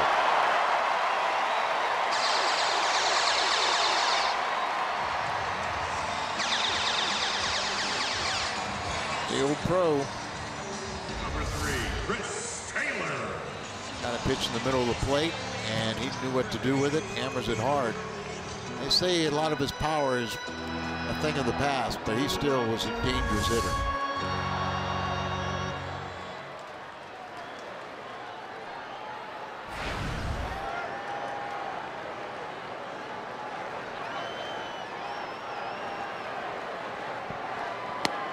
And a strike at the knees to Chris Taylor. Struck out swinging back in the second inning.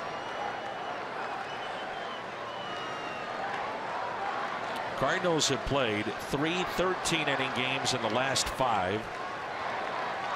And they've had 4 games, 13 or more innings. And again, it's worth repeating.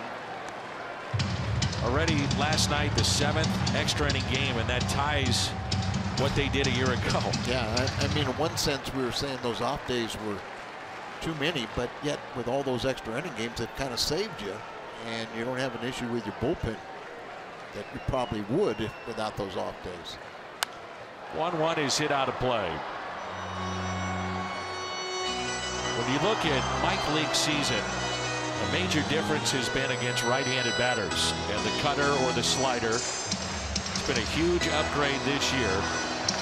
Last year, right-handers hit .304 against him. This season, the start of play tonight, .206. Well, what also helped him out is when he gets guys in scoring position, he really gets tough. Here's a 1-2. Out of play.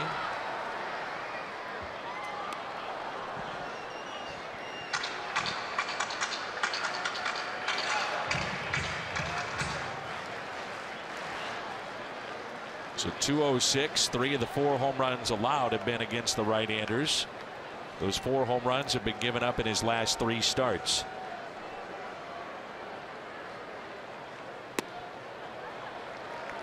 But it's a pitch that you're seeing right-handed batters really chase more so this year than a year ago.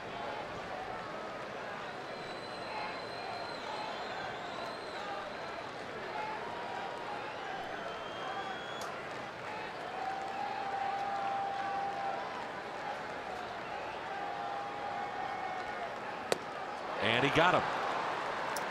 Little cut there on that pitch, and a strikeout, number 5 tonight for Mike Leake. Number 26, Chase. Goes out there really right down the middle again, and Taylor having a hard time. But this is where he really has excelled. With 2 outs and runner in scoring position, he's not allowed a hit this year. I've seen 2 different stats. I've seen 0 for 18 and I've seen 0 for 19.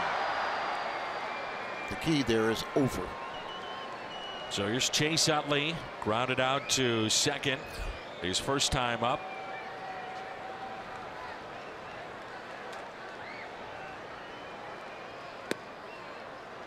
And that pitch taken down and in. The 2 hits he's allowed tonight have both been to left-handed batters. We saw Utley and Jerko. Looked like a hard tag by Utley. Jerko didn't like it. But play moves on.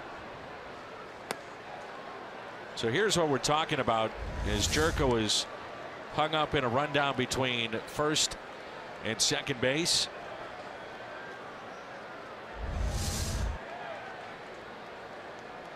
I don't know what Utley was supposed to do other than that, though.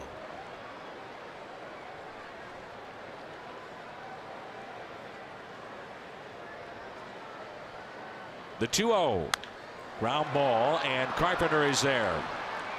Steps on the bag. That's 5 scoreless put up yet again by Mike Leake. All right, Dodger fans, it's time for everyone's favorite game, the Cap Shuffle presented by New Era. I'm here with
the Cardinals this far. It's been a fun night for them.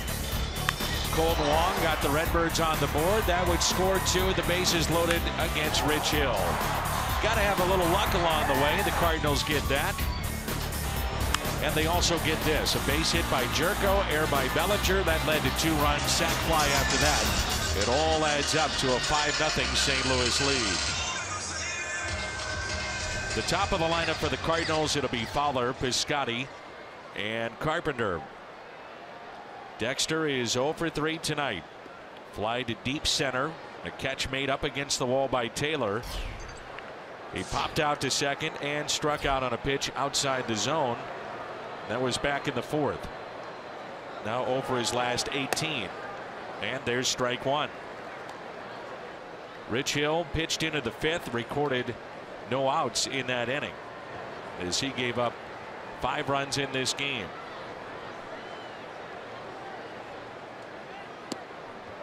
One ball, 1 strike. Because that sac fly by Molina and then the double by Diaz, even though there was the error by Bellinger left, all the runners were earned runs charged to the starter Hill.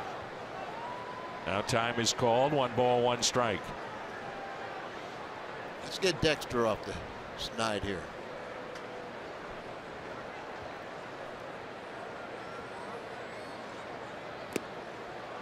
Good breaking ball. It is sharp, but he held up. You know, when you look at right now the Cardinals offensively, not tonight so much, but struggling a bit overall, some of that blame does go in the direction of your leadoff man, and that's Dexter Fowler. And you know what? He's got big shoulders. He'll take that. He knows that things will get better.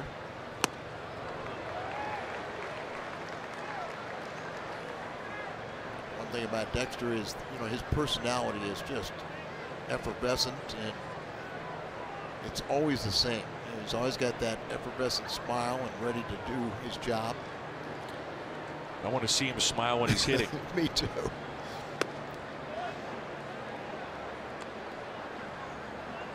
And there will be days when all of a sudden we'll see that smile.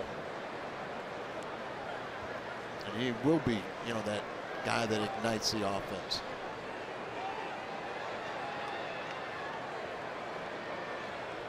Three-two pitch and a swing and a miss. So Stripling has struck out 3 thus far. Right fielder Stephen Piscotty.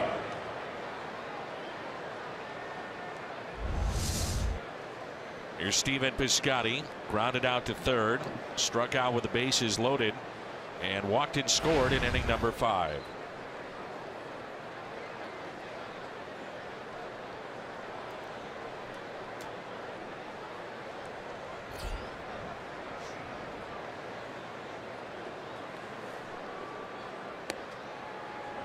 And a curveball drops in for his strike. Cardinals will see these Dodgers beginning on Monday night when we come back home. Over the weekend we'll be in Denver in Coors Field. To his left, Seager, gloves and throws.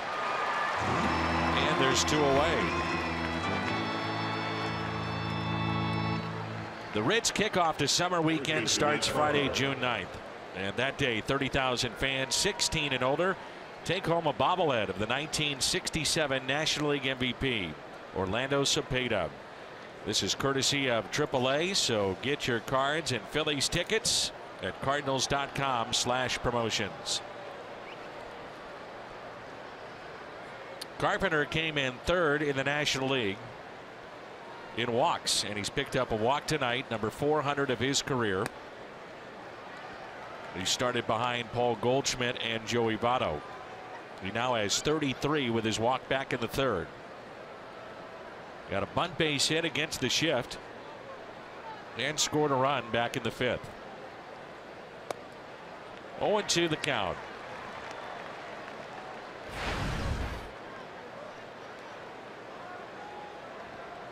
That bunt base hit didn't change their defense, did it?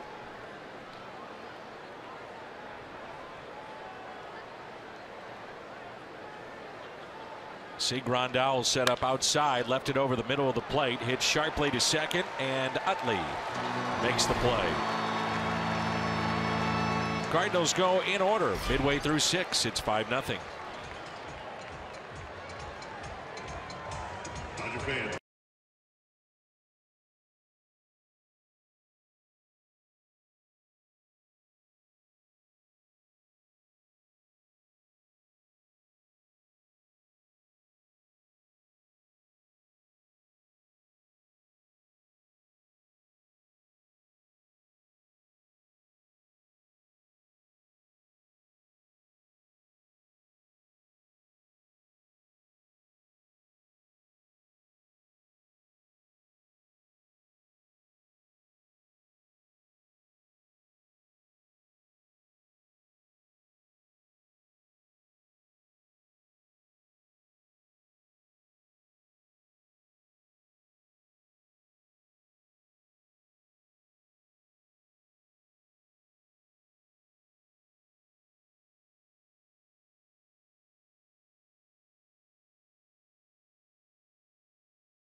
Have the lead. 25-year-old Michael Walker will get the start tomorrow night. Cardinals and Dodgers will come your way with the pregame show at 8:30. Kenta Maeda will go for the Dodgers. Be the 8th start of the season for Michael. Last time out, 11 days rest, and gave up just 4 hits in 6 scoreless innings in a 6-5 loss to San Francisco. Michael has the 5th best ERA in the National League at 2.74. 1 ball and 1 strike. Puig hit the ball sharply off of Jerko into the glove of Diaz first time up, and then over to Carpenter for the out. There's that slider, or cutter if you will, that we've been talking about with Mike Leake. It's a good one.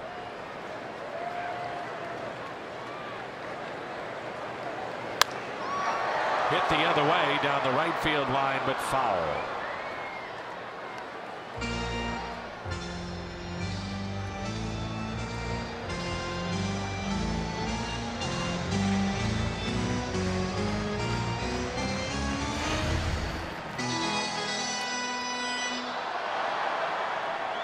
Rich Hill joins a list tonight that he does not want to be a part of. 7 walks in a game against the Cardinals. Hideo Nomo did that back in 1995. Fernando Valenzuela, Bob Welch, and Don Sutton. Some pretty big names on that list. Jerko backs up a step or 2 to his left and makes the play. So it's a list of Dodger pitchers.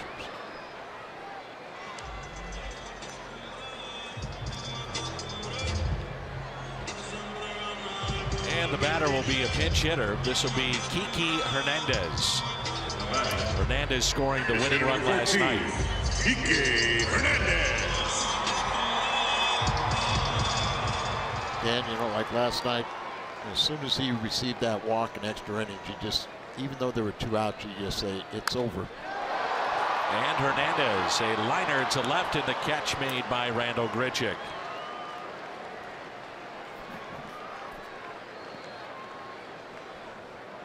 Third baseman, number 11, Logan Forsythe. Sergio Romo, the longtime Giant, now wearing Dodger blue, getting loose in LA's bullpen. Logan Forsythe is 0 for 2, fly to center and struck out. Hard for Dodger fans to root for Romo. It's got to be hard. Yeah.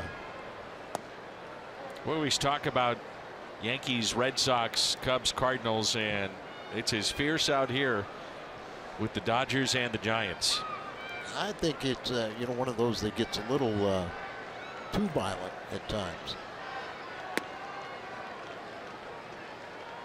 That's why, you know, you love the Cardinal-Cub rivalry, because it's friendly. You know, it's competitive, but yet best friends are rooting against each other. Some living under the same roof. Yeah. Where there's at times where it gets a little, you don't wear the other team's colors or uniforms or hats when you're visiting a visiting ballpark between the Dodgers and Giants.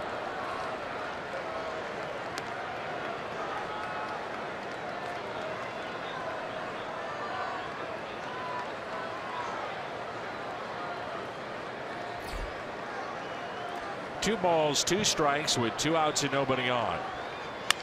And a ground ball that's hit to short. Not an easy play at all, but wow, what a play there by Aledmys Diaz. Circling the baseball, throwing off balance, and making the play for the 3rd out. This is really good. Deep in the hole, off balance, and out number 3.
Cardinals hit a home run. The Gateway Honda dealers donate $1,000 to the Make-A-Wish Foundation of Missouri.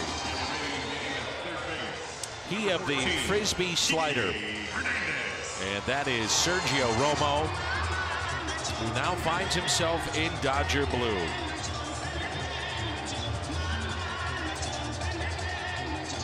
'19th appearance. As you imagine, with a guy that is predominantly a slider pitcher, lefties might have better numbers against him. Sometimes those will spin and right to the zone of a left-handed hitter, and they're hitting .364 against him. Yeah, and like you said, just about every pitch seems like it's a slider. So instead of going away from a right-handed batter that's coming into lefties and probably not moving a whole lot and downward. There it is. He spent 9 seasons with the Giants. He won 3 world titles, and he signed a 1-year, $3 million contract here with the Dodgers. I think he dyes his goatee. Awfully dark. Maybe I ought to talk to him. Maybe he got that from Brian Wilson. That was a strange one, seeing Brian Wilson wear the Dodger uniform. Sergio said that his entire family grew up Dodger fans.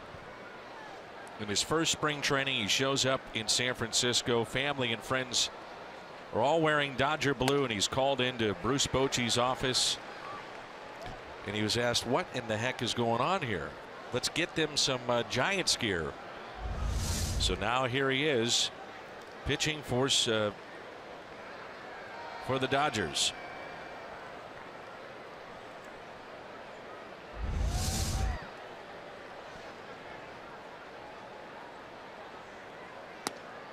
A slider misses. He is from Brawley, California.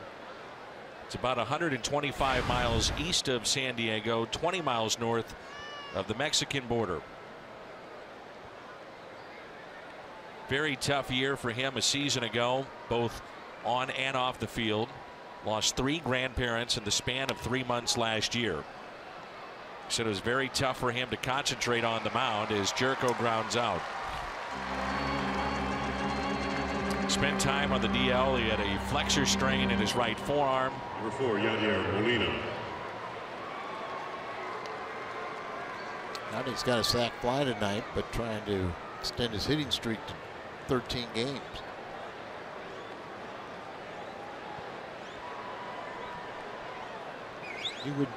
That flexor strain would almost make sense with all the sliders he's throwing. Not staying on top, getting underneath it a little bit, putting the extra strain on it. Here's Yadier Molina. First pitch swinging, and it's popped up to the right side and out of play.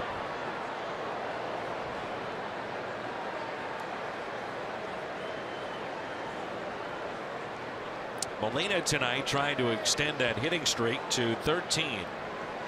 Fly to center, fly to right. Picked up a sac fly RBI back in the 5th. Romo is the 3rd pitcher used by the Dodgers tonight.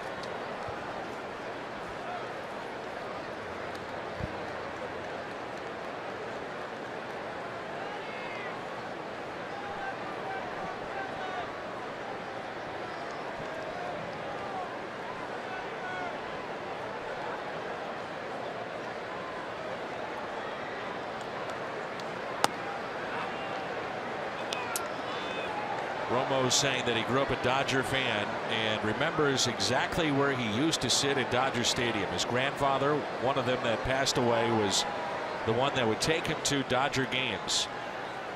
And he was buried in the offseason with Romo's original Giants cap and his 2010 World Series jersey. Loved players like Raul Mondesi, Todd Hollandsworth, Eric Karros, Darren Dreifert. And a high fly ball out to deep left field. He has done it.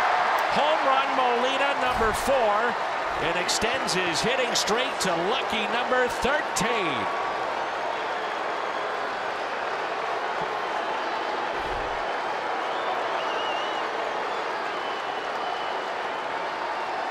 A lot of times you think about a hitting streak, 12, 13 games, you think of guys hitting high 300s or 400, and really hasn't been the case with Yadi. That's only his 15th hit, those 13-game hitting streak.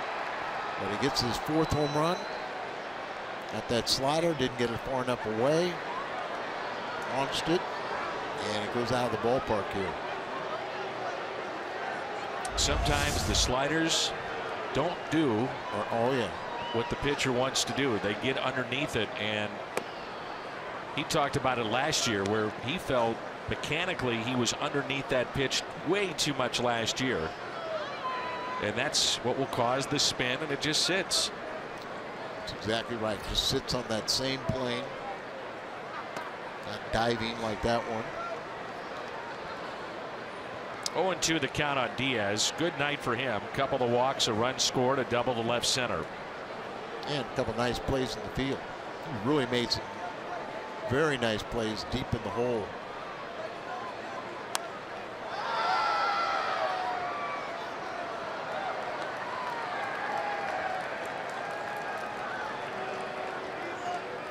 Cricket Wireless, and this defensive play off of Jerko, Diaz, Carpenter. When you make a play like that, it's something to smile about, thanks to Cricket Wireless. 0-2 the count.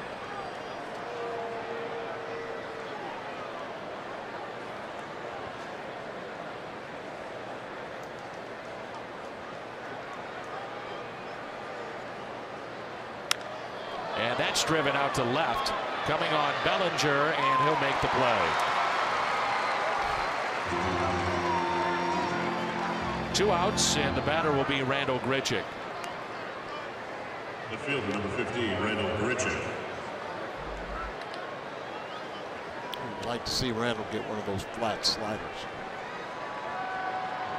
What's been impressive about Romo prior to this year, for those that have 400 career innings and have limited a lesser on-base percentage, there's only 2. Kenley Jansen, Craig Kimbrell. He's got swing and miss stuff. Pretty good company right there. I'd say so. Yadier Molina just helped the Gateway Honda dealers donate $1,000 to the Make-A-Wish Foundation of Missouri. This is our Honda home run inning.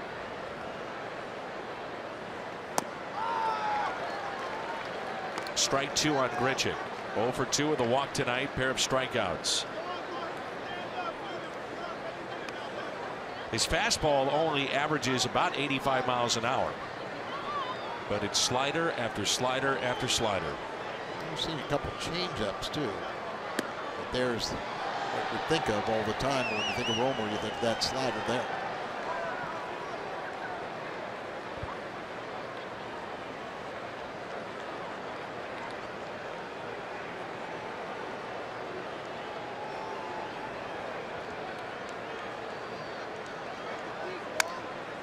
Little squibber, and handling it, Romo. Underhands to Gonzalez, and it's time to stretch.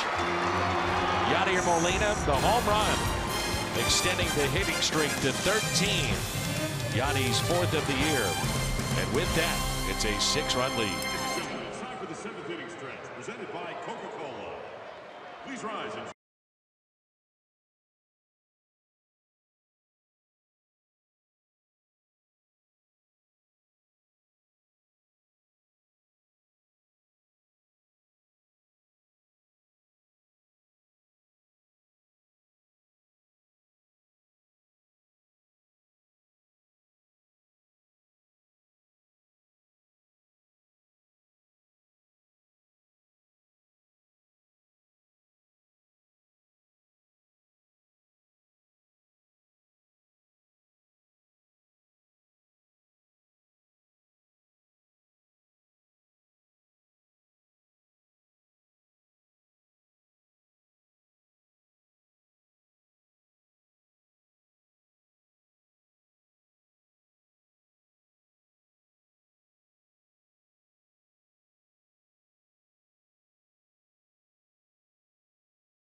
It's home or road. Think about StubHub, the official fan-to-fan ticket marketplace of the Cardinals. Driven all the way to the wall in right center. Seager stops at second base. And it's a leadoff double to start the bottom of the 7th. Dan, I was just going to say that Leake has only allowed 2 hits through 6 innings. That was just his 79th pitch that he's thrown. But I would have that bullpen kind of call down there and just say, you know, okay, we get a couple guys on, this is who gets up, even with the 6-0 lead. So 79 pitches for Leake after that double. Rich Hill pitched into the 5th, did not record an out. He had 82. 82. And here we are in the 7th. Yasmani Grandal. Hill was averaging like 70 pitches per start.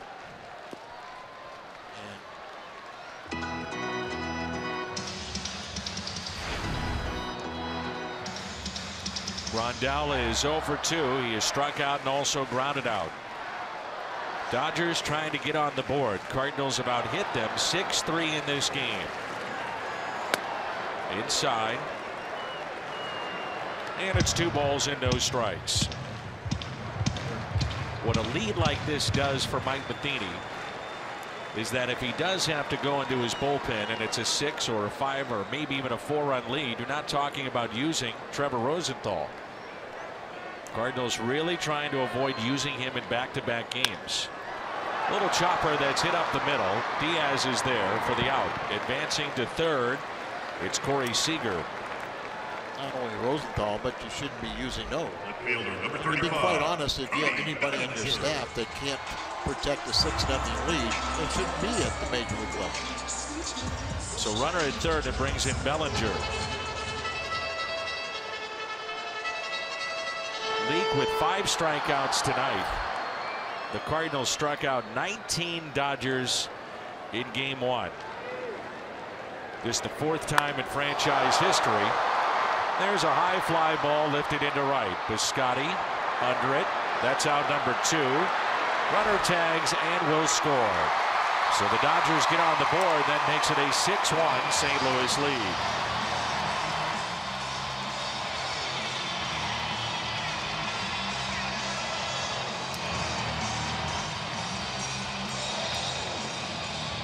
RBI number 25 by Bellinger.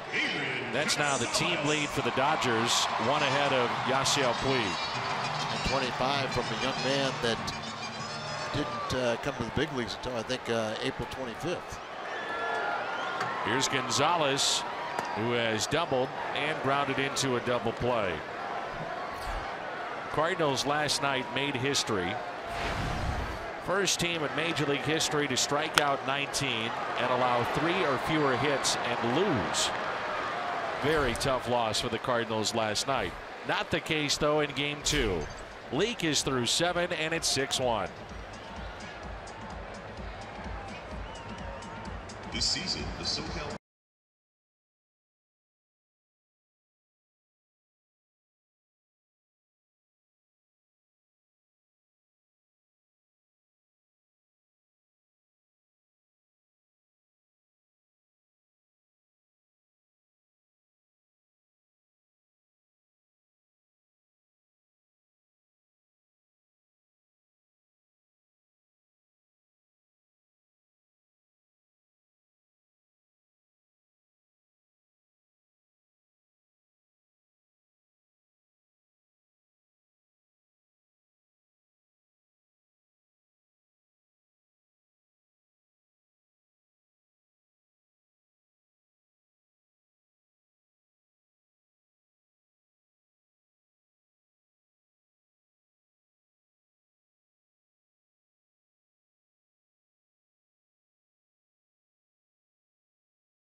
with the lead.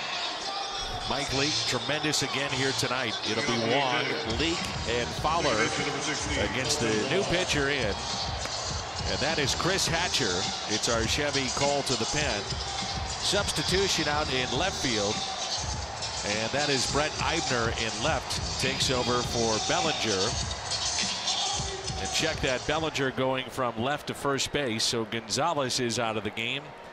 And Kiki Hernandez, by the way, did stay in the game to play third base for the Dodgers, and our score is 6-1. Wong with a base hit, a couple of RBIs. Back in the second, he got the scoring started off of Rich Hill, who pitched into the 5th. Tried to bunt his way on in the 4th, and now rips the first pitch out to right, but Puig is there.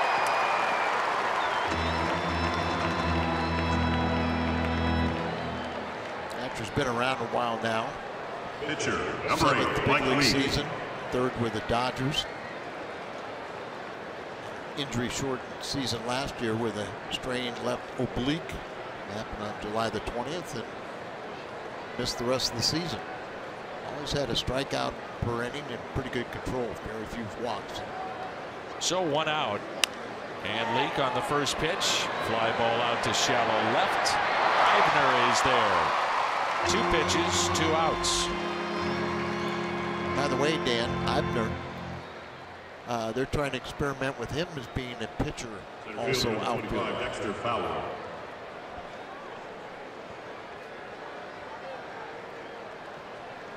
Anthony Goss is the outfielder for Detroit. We saw him a lot in spring training a couple of years ago, and he hit 99 on the gun. He's a former center fielder.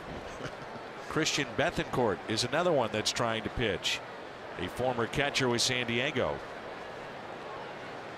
See if Fowler can't get something going. He's 0 for 4 tonight. A couple of strikeouts, a pop out, and a fly out. Eibner was also an outfielder pitcher at the University of Arkansas.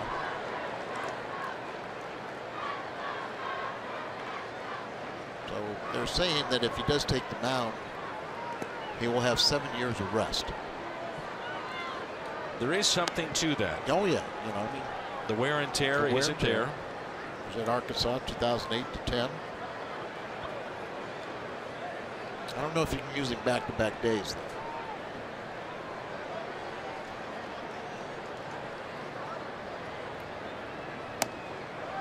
Change up in there for a strike, and it's 1-2. Hatcher is a former catcher with the Miami Marlins that made it to the big leagues as a catcher. Young man that's on the man right now. And a fastball taken high. You hear more and more of that, don't you? Cardinals have had success in doing that. Think about all these parents that think they've got to rush their kids through all these different select teams and all those different things, and find a lot of guys in the big leagues that are pitching that played other positions and didn't pitch until later on in their life. Hatcher traded to the Dodgers along with Andrew Haney, Austin Barnes, Enrique Hernandez in exchange for Dan Herron, D. Gordon, Miguel Rojas.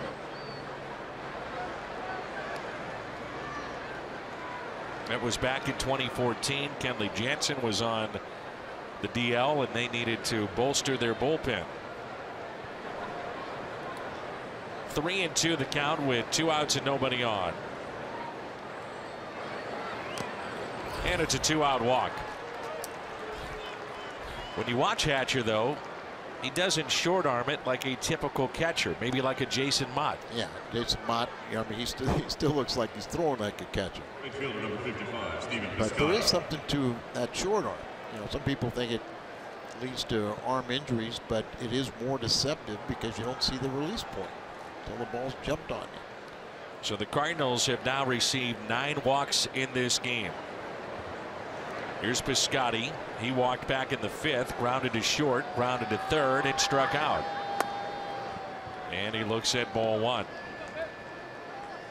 Cardinals only have 6 hits in this game, but because of those 9 walks, they have the commanding lead.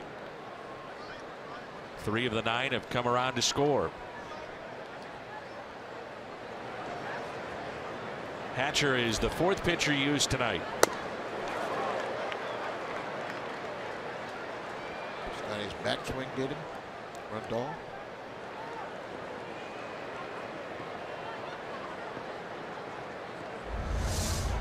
Take a look at the backswing here of Piscotty. And then, you know, he was going to throw to first base, but I know he might have got him on the shoulder.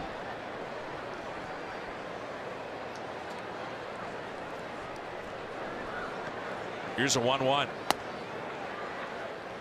2 balls and 1 strike. Plaza Tire Service replay.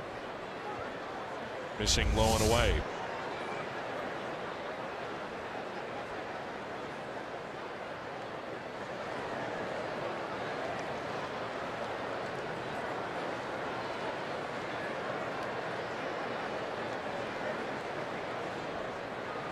The 2-1. 2-2.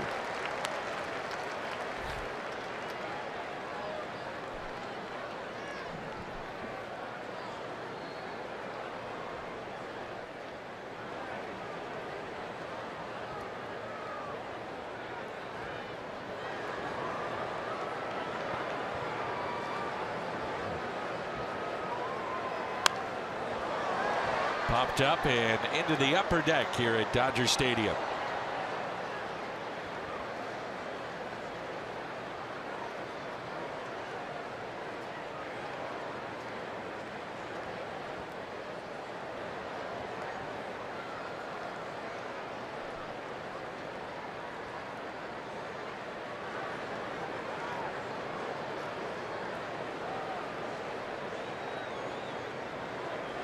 The 2-2 pitch. And a grounder that's yanked foul past Chris Maloney, the Cardinals' third base coach. Used to be a lot more foul territory here at Dodger Stadium. They changed it. I guess it's been 5 or 6 years now, but especially behind home plate. Yeah, I see almost all that new seating area. Used to be a lot of room back there. Another disadvantage for the pitcher, taking foul territory away. The only thing they've done. You can finish the sentence. Well, I'll wait till you and Ricky can talk about it. When we talk about the Roboski, it's on the back of the mound. I will tell you, I did have a signing at the Hall of Fame the other day. It's someone brought it in, and I had 2 people brought in. That's great. 2 people brought in one of those for me to sign. Al, would you mind signing the Roboski, please? Do you have to tell them it's not really the Roboski? It isn't? Then you deserve some big-time money coming your way. See, that doesn't work. The old tongue depressor, Al. Tongue depressor is the best thing.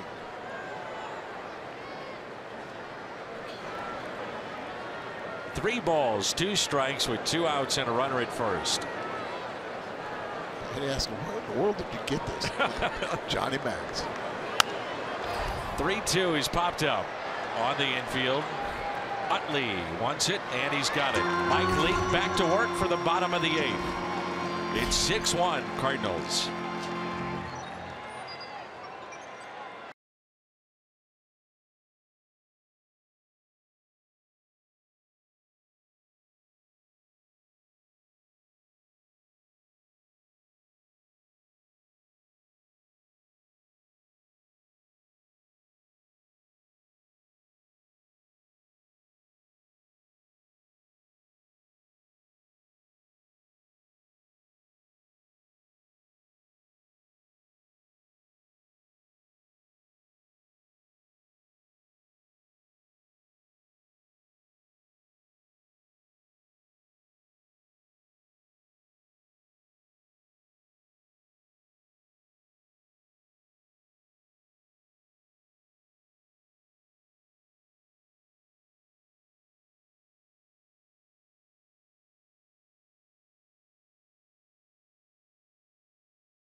Brought to you by Bud Light, famous among friends, and by Ford, the official cars and trucks of the Cardinals.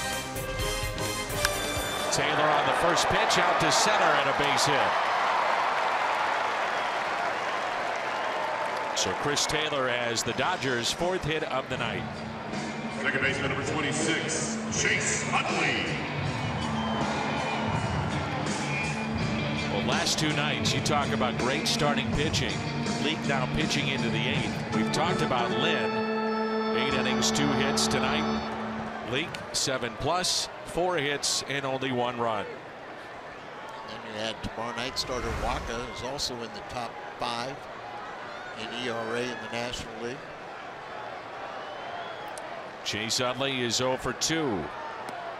And a breaking ball drops in for his strike. For Leake, it's only 87 pitches. So he could finish this one out potentially.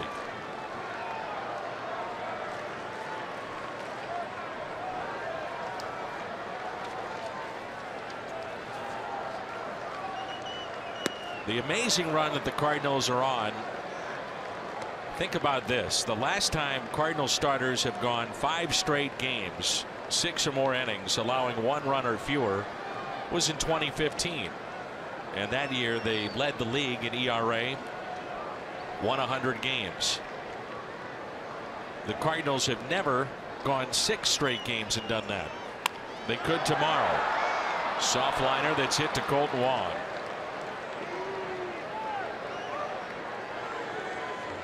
See Colton Wong was thinking about dropping that ball and trying to get a double play. Jim Trost is 85 and celebrating his birthday tonight by watching Cardinals baseball. There you go. There's that soft liner, but you see the runners going back to first, so you kind of play that into a short hop and you get it turned into a double play, and an umpire overrules. Yasiel Puig is grounded into 11 double plays already. That's most in the National League. You can just see that vicious swing. He's got good speed, but swings so hard he doesn't get out of the box quickly. And he's actually hit the right-handers better than the lefties. On base percentage of .341 against those right-handed pitchers coming into play tonight. And the 0-1. A ball and a strike. So 39 chances and he's hit into 11. First in the National League. Another category you don't want to be leading.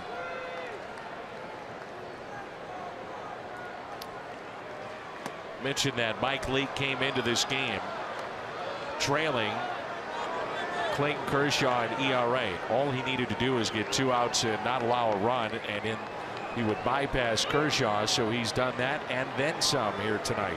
Brett Cecil is thrown in the bullpen for the Cardinals. The 1-2 pitch, and it's hit out of play. Hopefully Mike Leake gets out of this inning unscathed and then call it quits and gives a good day to give Cecil a little work trying to get himself straightened out. He hasn't pitched since the 21st of this month. Kyle Lyons, who was added to the roster yesterday, hadn't pitched since the 20th. Here's a 1-2. High fly ball lifted out to center. Backing up Fowler. Runner goes halfway. Back to the bag at first, and there's 2 down. Arquilla in the driver's seat. It's Mike Leake. And why not? Currently with a 1.92 ERA. Who saw this coming? Lance Lynn is in the top 5. Michael Wacha is in the top 5, and he'll go tomorrow. Cardinals starting pitchers had the lowest ERA in the National League, 3.06.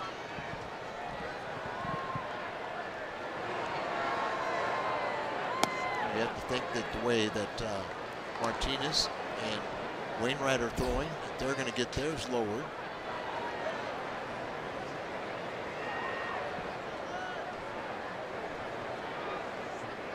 They'll score 6 runs today, but really it's the gifts of all the 9 walks. 0-2 on Kiki Hernandez. Mike Leake, if you're thinking about it, has 4 complete games in his major league career. Lowest starters ERA. Cardinals, then the Dodgers, Houston, Arizona, and Texas, all 5 teams above 500. Leake had 2 complete games back in 2012 while with the Reds. Another one in 15. That was against the Cardinals, pitching for Cincinnati. Then traded to San Francisco at the deadline and made 9 starts for the Giants that season. Had 1 complete game and then signed with the Cardinals that offseason. Here's a 1-2 pitch. And a fly ball that's lifted out to shallow center. The question will be for Mike Matheny. Will Mike Leake finish what he started? No. Sensational here tonight. 6-1.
Sarah and Brad, that the night for Mike Leake is through. A lot of hugs and handshakes during the commercial break. He's smiling right now.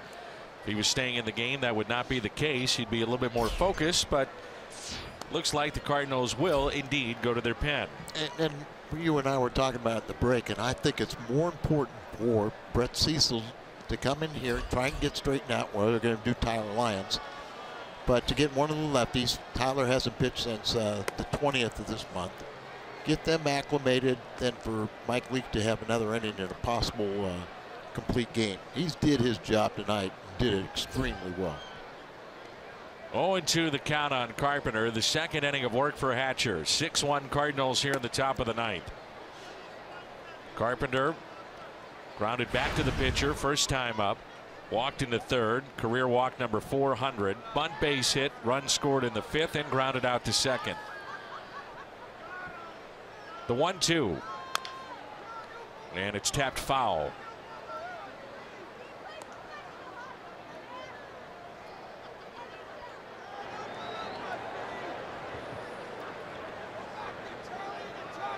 You could not ask for better starting pitching than what the Cardinals are getting right now. The key will be taking advantage of it. Yes. They have not done. That's it.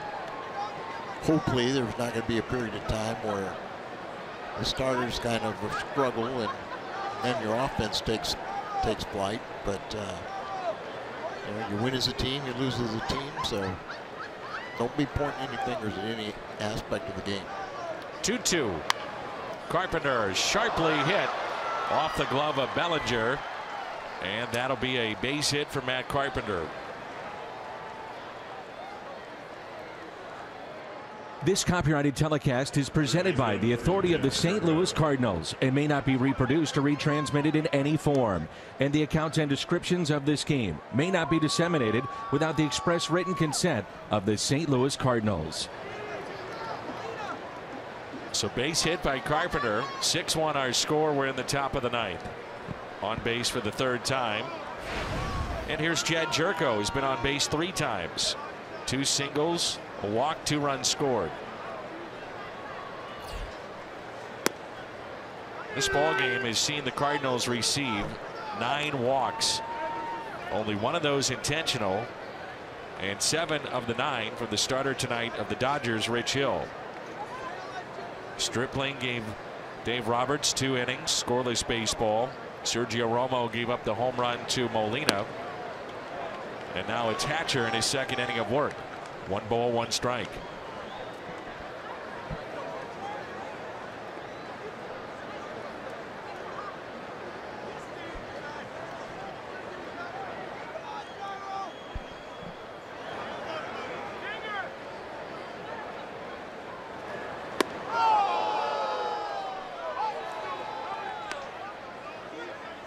Dodger uniform and hear the name Hatcher, I always think of Mickey Hatcher, a real character of the game.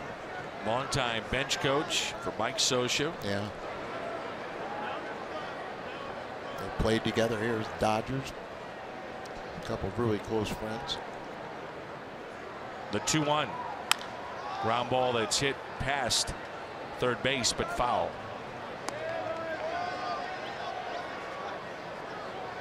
And it was Ron Renicky, Scioscia, and Hatcher. All those guys were together coming up through the Dodger chain. Think about the branch of major league managers that have come from there. Joe Madden. Sure. Renicky and some others. Bud Black, longtime pitching coach, now with the Rockies. We'll see him on Friday night. Done a nice job, hasn't he? Boy, he's done an unbelievable job. And the Rockies not only winning at home, but on the road, winning a lot on the road. Blackman going crazy. Think there was ever serious consideration, the Cardinals and Blackman? Absolutely. Yeah. 2-2 pitch. Jerko, base hit into right. Carpenter to 2nd, and he'll stop there.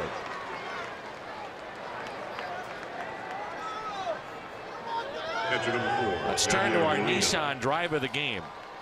Molina had been 0 for 3, then in the 7th off of Sergio Romo. Extends his hitting streak to 13 with home run number 4, RBI number 16. Earlier had a sacrifice fly. He's got this hitting streak going, and coming into play tonight. Remember, he caught all 13 innings last night. He's caught all the innings to all the extra inning games. And he was 1 inning behind Martin Maldonado, the former Brewer, now with the Angels, for leading baseball in innings caught. He takes great care of himself, wants to be there. And then you think about Eric Fryer, who Eric Fryer has started 5 games for the Cardinals, and the team is 5-0 in those games. One of the toughest jobs in baseball, to be the backup to this man. Absolutely. You will not play. And yet, Eric Fryer comes to the ballpark every day thinking he's in the starting rotation to keep him sharp. Popped up. Infield fly, and the catch is made by Corey Seager.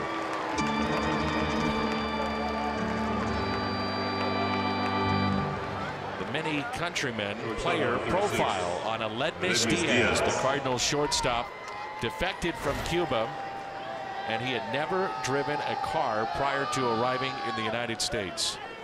Talked to Diaz about that. Everywhere he went in Cuba, he would bike or walk and had never driven a car.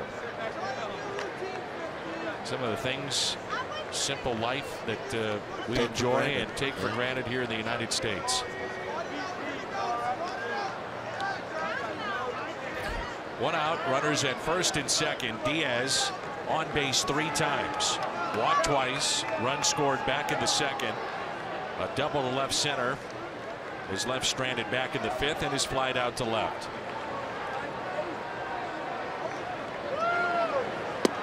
That pitch taken down and in for ball 1.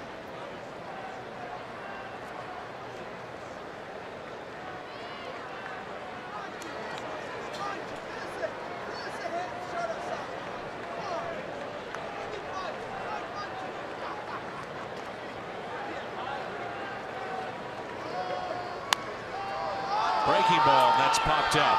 Grandal couldn't get there, and Jim Hayes was even closer to it than Grandal. Jim is just outside the Cardinals dugout. Come on, Jimmy. Jim looks a little dejected right there. Oh, yeah. Dan, I have range, but not that kind of range. Well, you should have made that play. That's my bad. If you needed to take out Mary Hart, you got to do what you got to do. I wasn't even close to it, Danny. But if you say I should make the effort, next one that comes over, I'm going all out. Keep the camera on. Take out Larry King, too. Is he still here? Scott Boras is right down there. I already talked to him. We got something in the works. I'm my insurance agent back behind home plate. Dennis Gilbert. Here's a 1-2. Fouled back.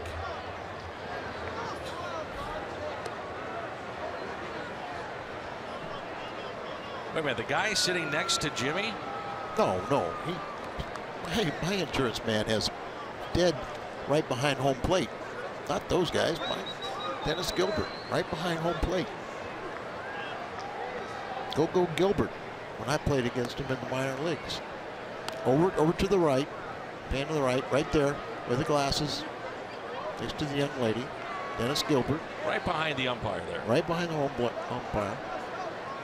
He did your insurance. Did my insurance for me. Also his ownership group with the White Sox. He was a long time one of the biggest agents in the business at one time.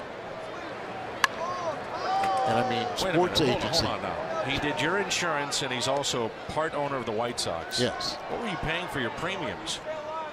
I guess too much. No, but I mean, at one time he had Beverly Hills sports agency. He was never a baseball agent for me, but you know, he had Canseco and I think Bonds and maybe, I don't know, but he was one of the biggest agents in the business at one time, and now he's joined. Line to second. That's all they're going to get. As a matter of fact, he started the Beverly Hills Sports Council. That's what I said. He didn't tell me that. He just said a big Beverly agency. Hills, you know, that could be I anywhere. didn't know what quite it was, the Sports Council, but the title of it. And what he's also done is he's got a big foundation out here that helps out all the scouts, trying to get recognition of the scouts but he's very, very well respected, all the scouts and everything. And then he and Jerry Reinsdorf, the principal owner of the White Sox, are very close friends. So he gave up the sports agency business and now is on the evil side of ownership. One of the best things to do in your spare time, I know you love Twitter, is to go on Jim Hayes' feed and see the pictures of some of the top celebrities that make their way to the ballpark. I mean, there are some big ones on there.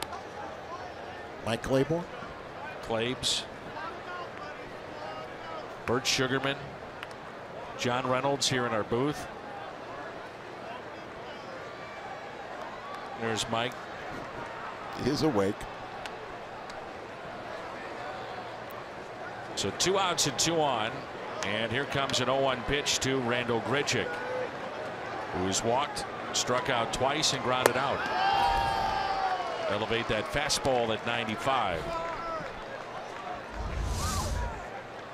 See the catcher standing up, trying to give a target up. Usually produces a swing and miss or a pop up.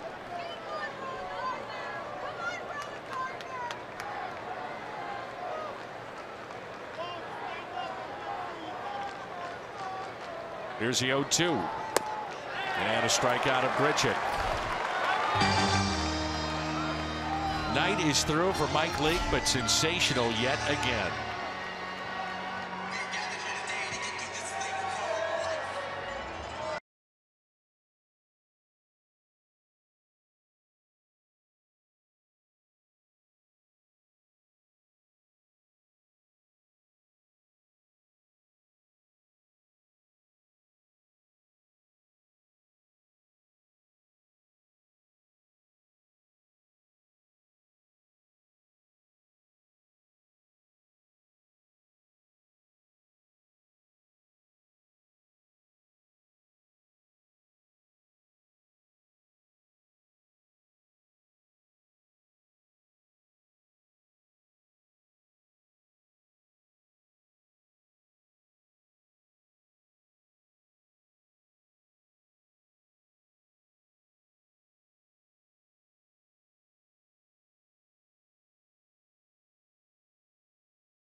pitches to Tyler Lyons. So long time since we've seen him back out on the mound. Fastball, slider, and change. The Hyundai pitch arsenal for the Cardinals lefty.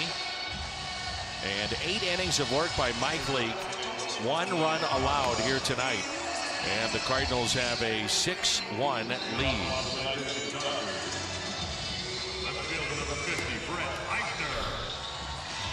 Last 5 games, the Cardinals starters 37 1/3, 3 runs, and a total of 17 hits.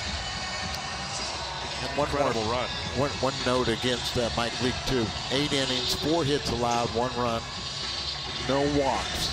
I mean, he just is so good at not giving free passes and 4 strikeouts. Big reason why he's had the success he has this year.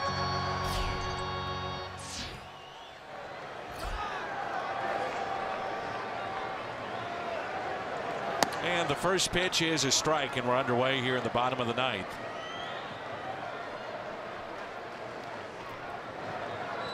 Cardinals with 2 runs in the 2nd inning, 3 in the 5th, another in the 7th.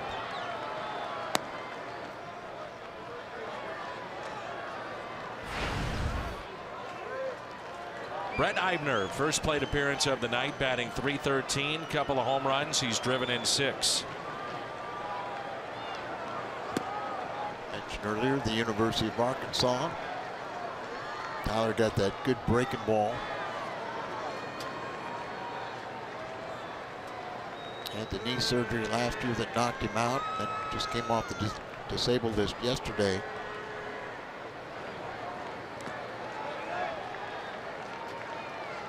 The Cardinals hold on. They go to 11-7 away from Busch Stadium. They're 1 game below 500 at home, and the Cardinals would go to 3 games above the 500 mark overall.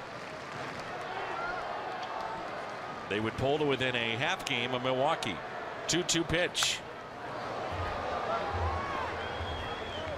They have a pitcher going tomorrow that's in the top 5 in ERA, and Michael Wacha. Kenta Maeda will go for the Dodgers. Just think about it too, Dan. You know, the Cardinals have been losing on a more frequent basis right now, and yet you could be a half game out at the end of this evening. So you'd like to think good things are ahead. Fouled back again by Eibner.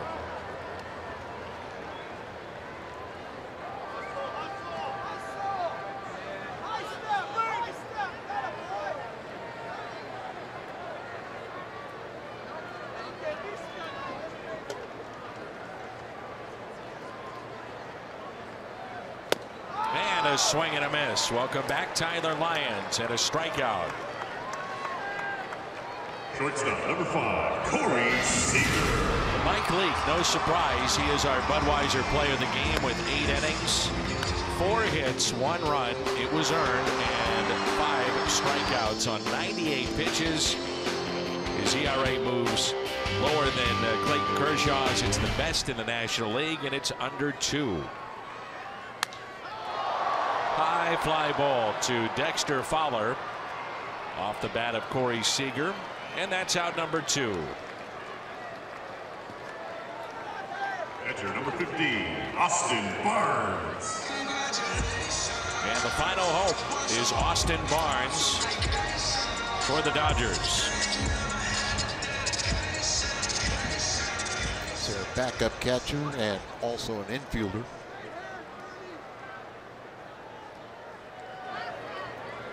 So 2 outs, nobody on. There's strike 1. Cardinals hold on. It makes Mike Leake a 5-game winner. He'd go to 5-2. Rich Hill would drop to 1-2. High chopper. Diaz is there. Throw to first, and the pick by Carpenter, and the Cardinals hold on. A 6-1 win for St. Louis. Mike Leake now 5-2 with an ERA below 2. Great pitching all night by the Cardinals. Mike Leake, as you said, picks up the big victory. Good to see Lyons come out here and get his first taste of 2017 at the big league level. He could be a big part of this game, and Cardinals really took advantage of all 9 of the walks. Yadier Molina extends his hitting streak to 13 with his home run. The Cardinals hold on by the final of 6-1, and the post-game show comes your way next.